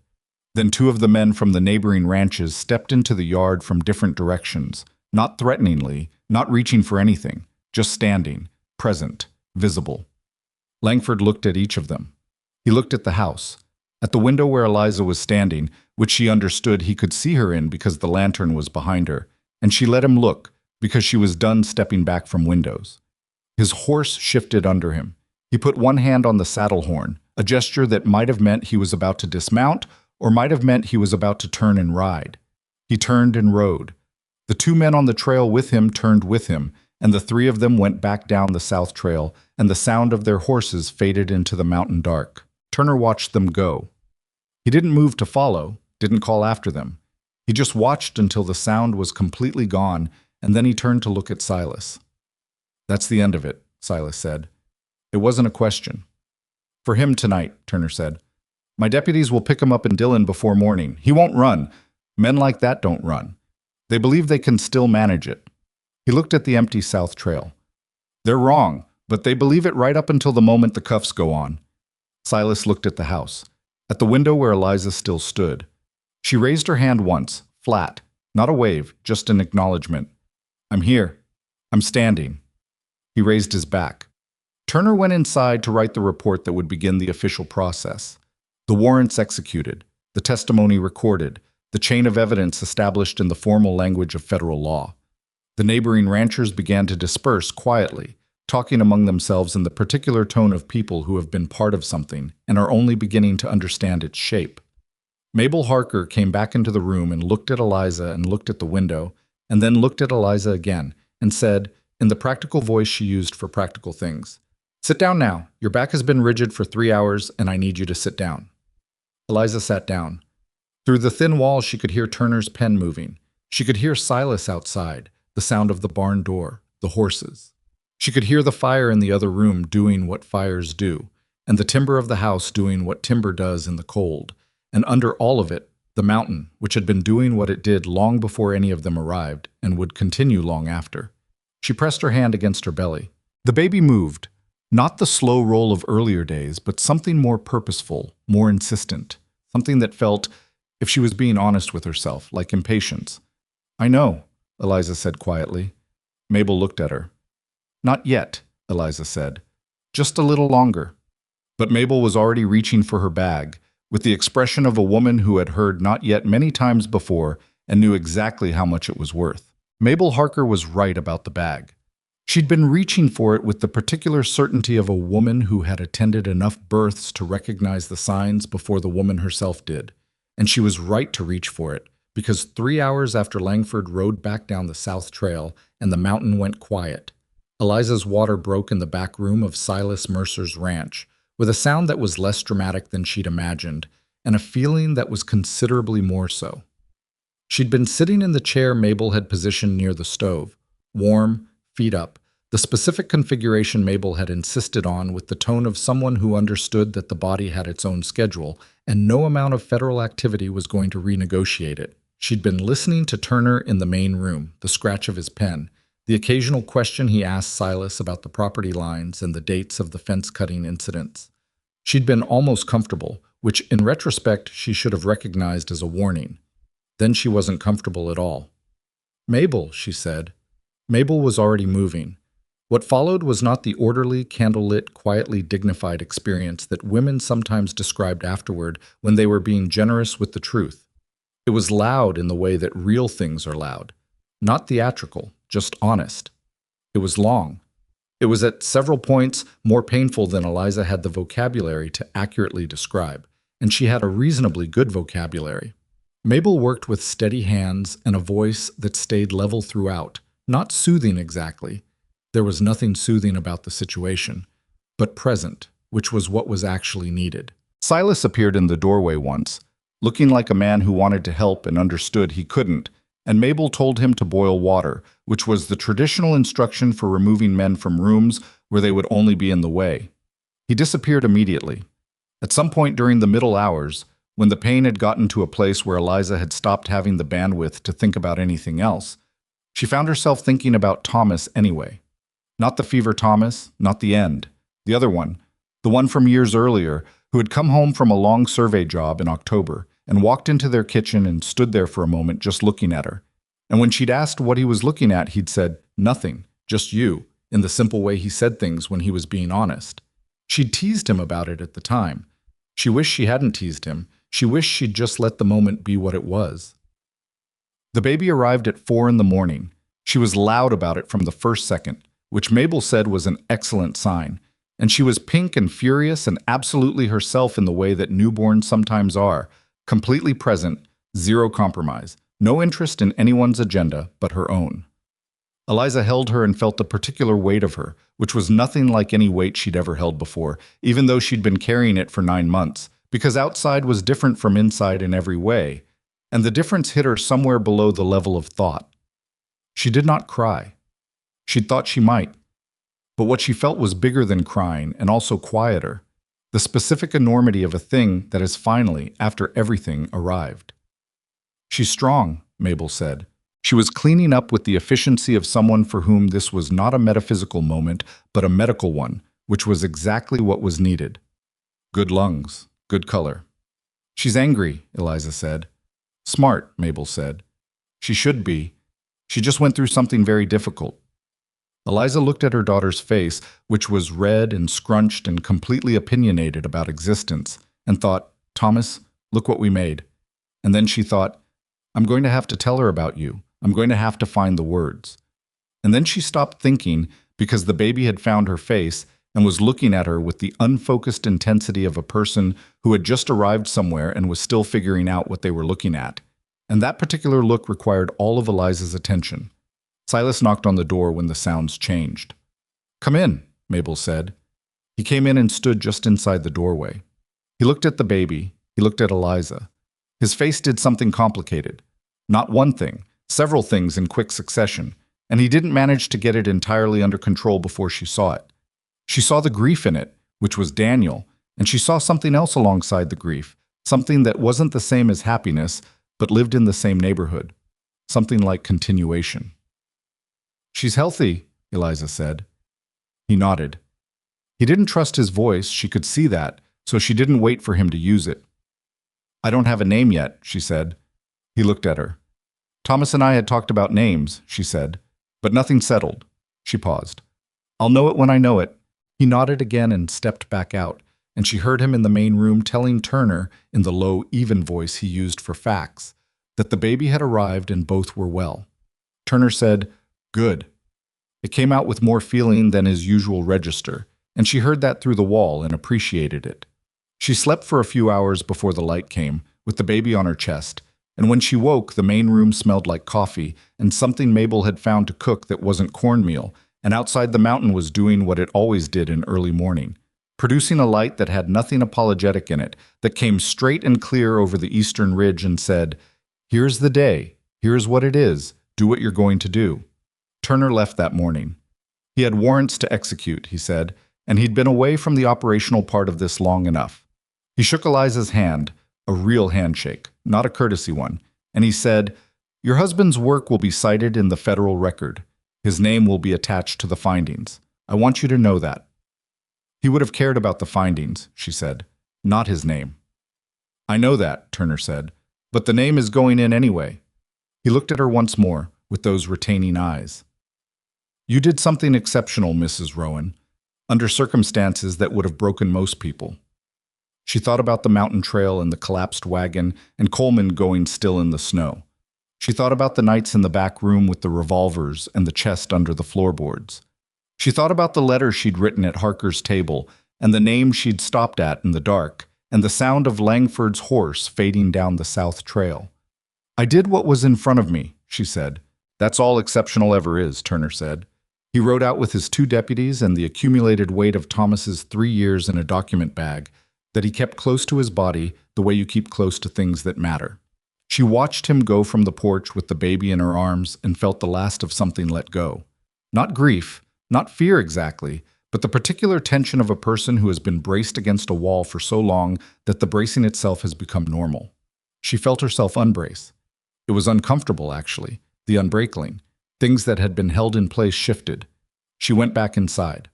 The following weeks moved differently than the weeks before them. Not faster, but less compacted, less dense with emergency. Mabel stayed for the first week, which Eliza had agreed to with less argument than she might have expected from herself, because the baby was relentless in the way that new people are relentless, and having another set of hands was not weakness, it was arithmetic. Silas moved through the ranch with his usual purposeful quiet, giving her and Mabel the house and taking the barn for himself without being asked, without making any ceremony of the arrangement. He fixed the crossbeam in the barn that had been bowing under the snow weight. He brought wood to the porch every morning so she didn't have to go out for it. He did not hover, which she appreciated, and he did not disappear either, which she appreciated differently. On the 4th day, she came out to the porch in the afternoon with the baby and found Silas sitting on the step doing nothing in particular, just sitting the way he very rarely did. He looked at the baby. She sat in the chair Mabel had moved outside for her, and they were quiet in the particular way they'd gotten quiet with each other, which was not uncomfortable. The sun was doing its weak winter best. "I need to think about what comes next," she said. "I know," he said. "I have the 40 acres in the valley," she said. "Thomas's property. It's mine now." She paused. "I don't know what it's worth. I don't know if I want to go back there." He was quiet. "I also don't know what I'd do somewhere else," she said. "I know how to keep a ranch. I know how to keep books. I know how to survey, actually. Thomas taught me more than he realized, just by talking." She looked at the baby, who was asleep with the specific blankness of someone who had no interest in the future and was entirely committed to the present moment. "But the valley, I don't know if I can live in the place where he died and not—" She stopped. "Not what?" Silas said. "Not be angry every day," she said, "about how it ended. About what he kept from me." "Anger's not nothing," Silas said. "I was angry at this ranch for 2 years after my family left. Every board and fence post was something I'd built towards something that wasn't here anymore." He looked at the barn. "It's either that or leave. I couldn't leave. So I stayed angry for a while and then I stayed." "Does it go away?" she said. The anger. He thought about it honestly, which she'd learned was something he always did. He didn't give you the comfortable answer, he gave you the true one. "It changes," he said. "It stops being the first thing. It's still there, but it's further back. You stop hitting it every time you turn around." She sat with that. The baby made a small sound in her sleep, the involuntary sound of a person dreaming something in a language they're still inventing. "I haven't named her yet," Eliza said. "I noticed," Silas said. I keep trying names on and they don't fit. She looked at her daughter's face. Thomas had wanted Ruth. If it was a girl. After his mother. She paused. I keep saying it and it doesn't land. I don't know if that's because it's wrong for her or because I'm still arguing with him. The corner of Silas's mouth moved. The almost smile, the one that never quite arrived. Maybe both, he said. Maybe both, she agreed. 2 weeks after the birth, word came back through Harker that Langford had been arrested in Dillon before dawn on the morning after he'd ridden away from the ranch, exactly as Turner had predicted. He had not run. He'd been at his own property, asleep, and when Turner's deputies knocked on the door, he'd come to it in a dressing gown and looked at the warrants with the expression of a man who was already calculating his legal options, which told you something about who he was, that even in the moment of his arrest, his first instinct was management rather than remorse. Aldous Webb was in federal custody and had been cooperative beyond what Turner had hoped, which made sense when you understood that Webb was a man who had made choices he probably knew were wrong and had been living with them for years. And when the door opened to make different choices, he walked through it without much persuasion. His testimony was specific, detailed, and deeply damaging to everyone whose name was in it, including Langford and the 2 circuit judges and Grant Purvis, who had been picked up on the eastern road trying to reach the territorial border with a saddlebag full of cash that Langford had evidently given him in advance for exactly this contingency. Purvis had not made it to the border. When Eliza heard this, she sat with it for a while. Not satisfied, not relieved, just sitting with the complicated fact of a man who had been Thomas's friend and had chosen otherwise, and what that said about the choices people make when money is on one side of the scale and integrity is on the other, and how often it surprised you which way the scale tipped.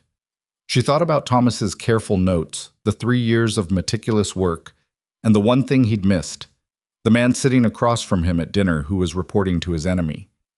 She thought about how you could be right about everything, systematic and wrong about one human being, and how that one human being could cost you everything. She thought, Thomas was not naive. He was trusting. Those are different things, and Purvis's betrayal was Purvis's responsibility, not Thomas's error. She landed on that and stayed there. The federal court proceedings took the better part of the winter, conducted in Helena with the kind of speed that federal cases sometimes achieved when the evidence was overwhelming and the witnesses were multiple, and the presiding judge was a man Turner had specifically selected for his independence from the county system. Eliza was not required to travel for the trial. Her letter and her deposition, taken by one of Turner's deputies at Silas's ranch while the baby slept in the next room, were admitted as primary testimony. Thomas's documents were entered into evidence in their entirety. Harker's son Jesse rode out to the ranch in late February with a letter from Turner that summarized the verdict. Eliza read it at the kitchen table while Silas stood by the stove and the baby, who had strong opinions about being set down and was currently voicing them from the blanket on the floor, conducted her ongoing argument with the world. Horace Langford, convicted on 7 counts of fraud, conspiracy, and accessory to extortion. Sentenced to 20 years in federal prison to be served at the Territorial Penitentiary.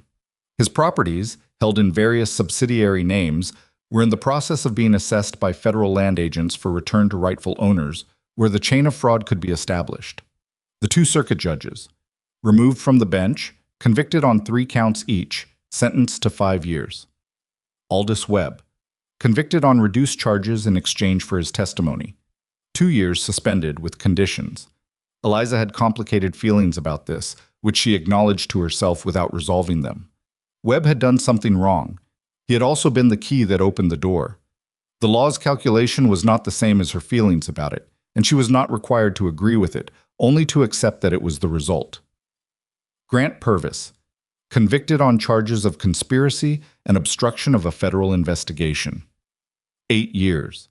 63 homestead properties across 3 counties were flagged for review, with federal land agents already in the field assessing records. Of those, 47 were confirmed to have been fraudulently transferred and were in the process of being returned to original owners or their heirs. Families who had believed themselves ruined were receiving letters from the federal land office informing them that their properties were being restored. 47 families. Eliza read that number twice. She sat with it the way you sit with a number that is bigger than you expected, that exceeds the size of what you thought you were carrying. She had known about the scope. She'd read Thomas's notes. She understood the scale of what Langford had built. But reading it in the formal language of federal findings, with names attached, with property descriptions, made it concrete in a way the notes hadn't. 47 families. Thomas had known about most of them. He'd listed them. He'd gathered their affidavits, or what affidavits he could reach, and he'd cross-referenced their losses against Langford's ledgers and the forged survey records. He'd spent 3 years on this, and he'd known, the whole time, that it was bigger than what most people could see, and he'd kept working anyway. 47, she said. Silas looked at her. She handed him the letter. He read it standing at the stove. She watched his face as he read, which showed nothing the way his face usually showed nothing, except around the eyes, where he couldn't quite achieve nothing. He did it, Silas said. He wasn't talking about Turner. Yes, she said. Silas handed the letter back and looked out the window. My ranch is on the list, he said, under review, for the fence line dispute and the right-of-way claim. He paused. Turner said there's a chance the county gets a corrected title issued, that whatever Langford's man filed against this property gets removed from the record. That's your land, she said. It's been your land. I know that, he said, but knowing it and having the record say it are different things. She understood exactly what he meant. Thomas had spent 3 years making records say what was true, because the truth without documentation was just a story people could choose not to believe. Documentation made it real in the eyes of the law, which was not the same as making it real, but was the version that other people were required to respond to. The baby made a sound that transitioned from complaint to demand. Eliza got up and picked her up, which involved the particular arrangement of arms and weight that she had, over the past 2 months, gotten genuinely proficient at. The baby settled immediately, which was one of the things she'd learned about her daughter. She didn't want to be set down, she wanted to be held, and she communicated this with the clarity and persistence of someone who had figured out what she needed and saw no reason to be subtle about it. She has strong opinions, Silas observed. She comes by it honestly, Eliza said. He looked at her, that direct, unadorned look, and then looked at the baby, who was looking back at him with the focused intensity she brought to all observation. The baby had been studying Silas for 2 months with this same expression, as though she was working something out about him, and Silas had been studied with the particular stillness of a man who understood he was being assessed and was willing to be patient about the process. She looks like Thomas, Eliza said, around the eyes. I never knew Thomas, Silas said. No, she said, but I'm telling you anyway. He nodded, like receiving information he would retain. In March, when the snow retreated enough to make the South Trail passable, Eliza rode down with Silas to retrieve what remained of her wagon. Coleman was gone. She'd known he would be, and she'd made her peace with it on the mountain. But the wagon itself was largely intact under the snow. The ironwork was good, Thomas having been the kind of man who bought quality ironwork on the principle that quality was cheaper than replacement in the long run. They brought the spare horse and the tools Silas needed to fit the replacement axle pin he'd made in the forge, the one he'd made during the blizzard while she'd been reorganizing the documents into oilcloth. It took most of a morning to get the wheel remounted.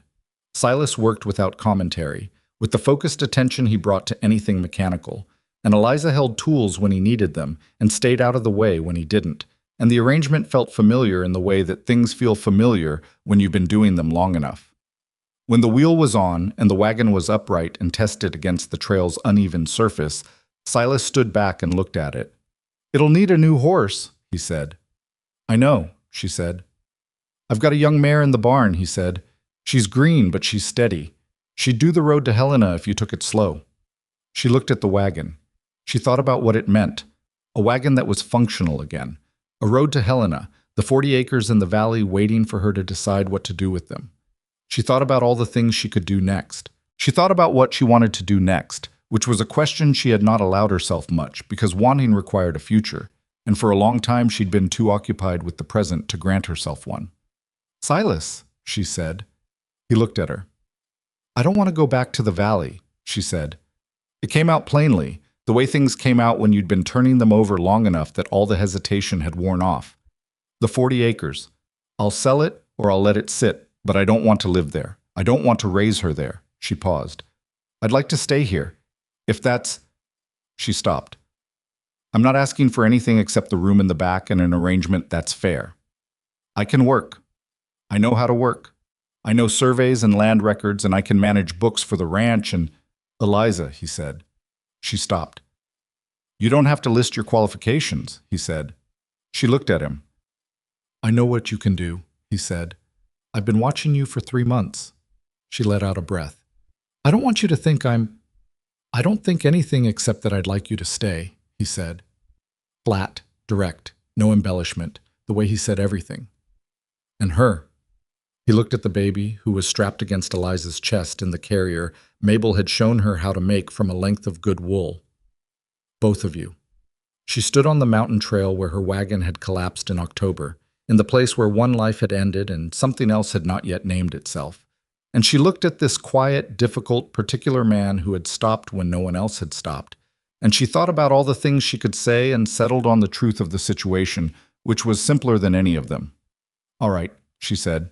He nodded. He picked up the tools and put them back in the saddlebag. He did not make a production out of the moment, which was exactly right.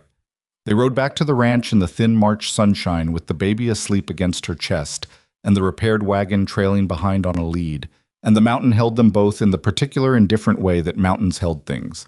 Without ceremony, without meaning, just present and enormous and enduring. The spring came in earnest by April. The green that arrived in the mountains arrived with conviction, the way things arrive after a hard winter. Not gently, but with the force of something that has been held back and is done being held. The snow retreated to the highest ridges. The trails turned to mud and then firmed up. The horses shed their winter coats and patches, which made them look disreputable and didn't bother them in the slightest. The baby was named in April. It happened the way Eliza had said it would.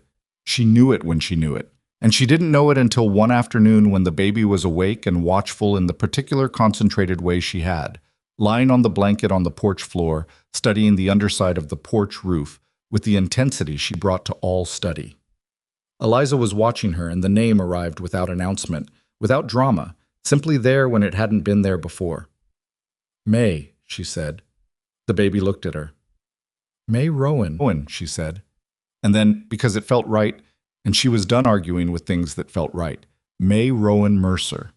Not because anything was settled or formal or arranged, because names were maps, and she wanted her daughter to know where she'd come from and where she was. She told Silas that evening. He was quiet for a moment. Then he said, That's a good name. I know, she said. May, he said, trying it out. The baby, who was in his arms at the time, she had, over the previous months, gradually accepted him into the rotation of people whose arms were acceptable, which had been its own slow negotiation, looked up at him when he said it, which neither of them commented on. Turner came back once, in May, on his way through to another case further north. He stopped for a meal and brought with him the final accounting of the federal court's property restoration orders. He also brought something else, a leather document holder with Eliza's name written on the front in the court clerk's formal hand.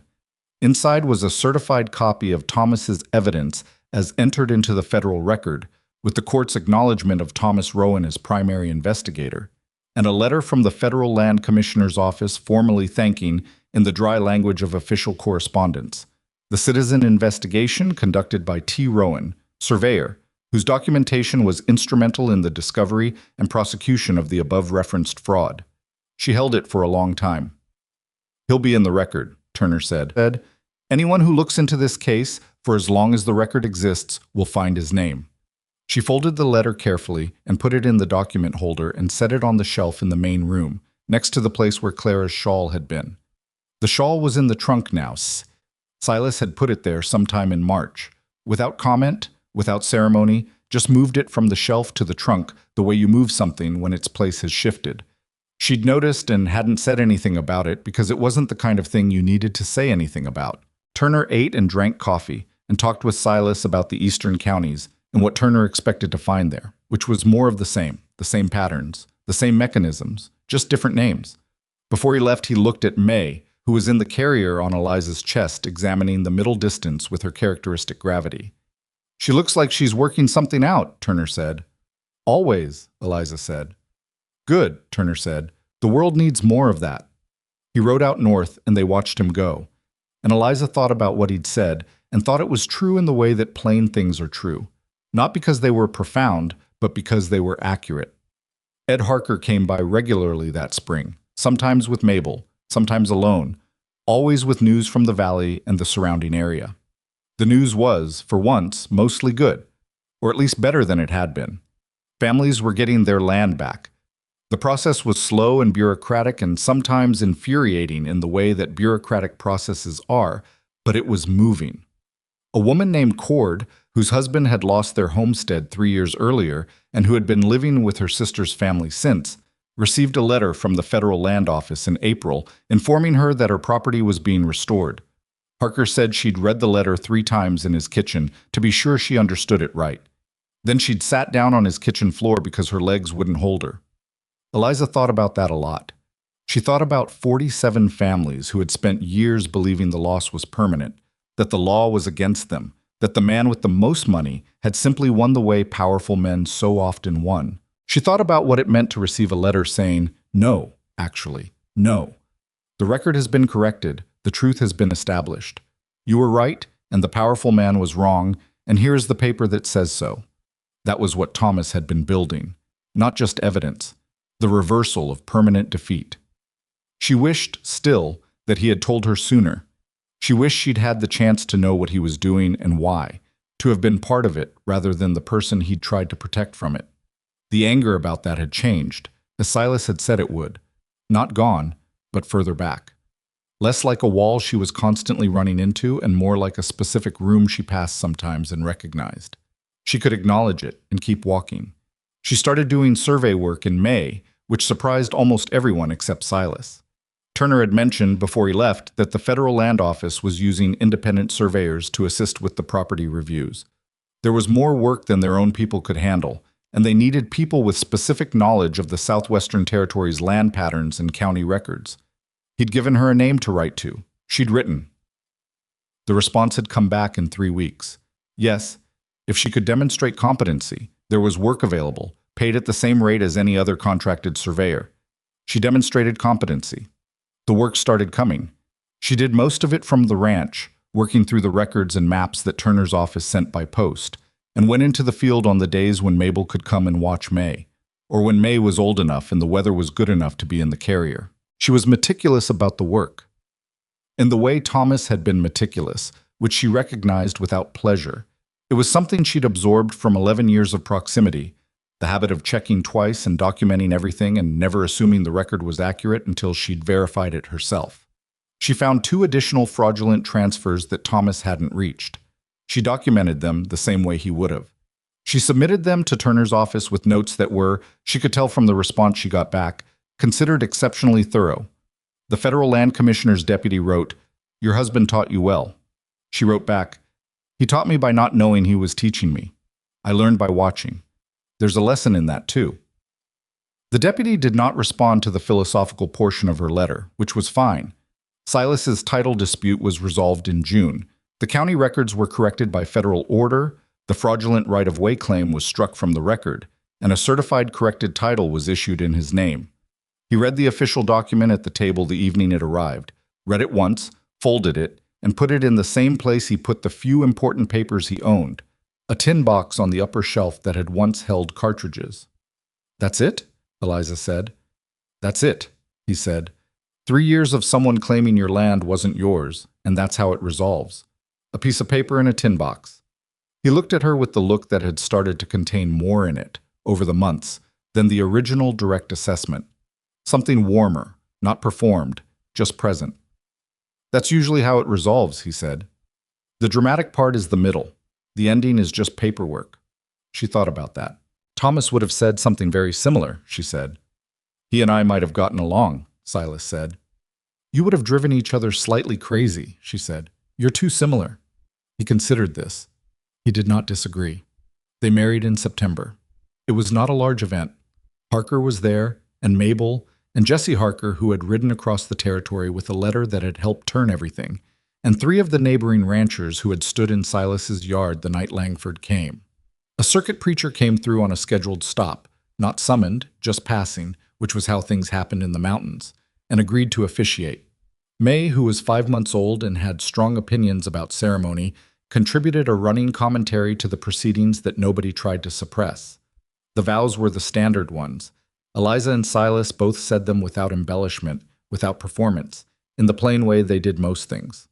She noticed, when she looked at him during the vows, that he was looking back at her with the full, direct attention he brought to things he considered serious, and she thought, this is how he is with everything that matters to him. Completely present, no part of him somewhere else. That was not nothing. That was in fact considerable. After the brief ceremony, Mabel had arranged food from apparently nowhere, which was a skill Eliza had given up trying to understand, and the small group sat around the table and in the yard in the September sun and talked the way people talk when they've been through something together and arrived somewhere better than where they started. Harker told the story of the red cloth on the barn roof, which got bigger with each telling, and Jesse Harker told the story of the ride to Millbrook with Turner's first letter, which he'd been dining out on all spring and which had lost none of its narrative momentum in the retelling. Eliza sat on the porch steps with May in her lap and listened to the voices inside and felt the specific quality of that afternoon. The sun on the mountain in September, which had a warmth that knew it was temporary and gave everything it had because of it. She felt the weight of her daughter, which she'd become expert at the way you become expert at the particular constants of your life. She felt the thin gold band on her finger, which was Silas's mother's ring, which he'd produced from the same tin box as the title documents and offered without a speech. She thought about Thomas. She didn't avoid it. She let herself think about him fully, in the September light, on the porch of the ranch where his work had found its conclusion, where his daughter had been born, where the evidence he'd spent 3 years building had been taken in out of the storm and kept safe and delivered to the hands that needed it. She thought about what he would have made of all of this. She thought he would have been glad about the 47 families and frustrated about Purvis and quietly, privately, enormously relieved that his daughter was safe. She thought he might have had complicated feelings about Silas, because Thomas had complicated feelings about most things, but that he would have recognized in Silas something he valued, a man who did what he said and didn't say more than he meant. She thought, I carried what you gave me and I got it where it needed to go. I'm angry at you still some days for the things you held back, but I understand why. And I'm here and May is here and it mattered. All of it mattered. She thought that was the thing about grief that nobody warned you about adequately. It didn't end, but it changed character. In the beginning, it was an obstruction, something you were constantly running into. Then it became a companion, something that walked with you but didn't dictate the pace. Then, eventually, it became part of the landscape. Still there, permanent. A feature of the terrain rather than the terrain itself. She was not done grieving Thomas. She expected she never would be, entirely, and she'd stopped expecting to be. But the grief had found its place alongside everything else, and everything else was considerable. Silas came out to the porch. He sat beside her on the steps, not close in any demonstrative way, just adjacent, the way they often sat. May looked at him and reached toward him with the focus and determination she brought to all her physical ambitions, and he gave her his finger, which she immediately applied to the business of being held. "Good day," he said. "Yes," she said. They sat for a while in the September sun with May between them and the mountain at their backs, and the voices of their people coming through the open door, and neither of them said anything else because nothing else was required. The stories that mattered in this corner of Montana in the years that followed were not the dramatic ones, not the night Langford came to the fence line, not the federal warrants, not the chest under the floorboards. Those were told, certainly, and they grew in the telling, the way such stories do, acquiring details and emphasis that may or may not have been in the original, but they were not the ones that lasted. The ones that lasted were smaller. A woman named Cord, standing in her own kitchen in her own house that had been returned to her by federal order, telling her children that the land was theirs, and that someone had spent 3 years making certain of that while no one knew he was doing it. A federal surveyor's report, in the official files in Helena, with the name T. Rowan attached to the primary evidence, a name that young land office clerks encountered for years afterward when they studied the case as an example of thorough documentation, of what it meant to build an airtight record when everything was against you. May Rowan Mercer, growing up on a mountain ranch with a mother who surveyed land for the federal government and knew how records could lie and how they could be made to tell the truth, and a father who had stopped on a mountain trail when stopping was the harder choice, and who had taught her, by example rather than instruction, that what you did when it cost you something was who you actually were. And on the upper shelf of the main room of the Mercer Ranch, a tin box that held a corrected property title and a certified court document, and a letter from the Federal Land Commissioner's office, and behind those, a folded piece of paper in a handwriting that was not Silas's and not Eliza's. The statement Silas had written the night before Turner arrived, the one about the fence lines and the missing horses, and the man on the trail with the right-of-way story, written by a man who had spent years trying to stay out of things, and had finally decided that staying out of things was its own kind of choice. They kept all of it, not as a monument, just as a record, because records were what Thomas had lived and died to produce, and because the truth, documented and filed and preserved, was what stood between the powerful and the permanent. That was the thing that outlasted everything else. Not the dramatic night, not the arrest, not even the verdict. The record. The patient, painstaking, unglamorous accumulation of evidence that said, this happened, here are the names, here's the proof, here's what was stolen, and here's who stole it. One man with 3 years of careful work, and a wife who carried it across a mountain in a blizzard while 8 months pregnant, and a quiet rancher who stopped when he could have kept riding, and a federal marshal who had been moving toward the same truth from a different direction. It was enough. It had been against every reasonable expectation,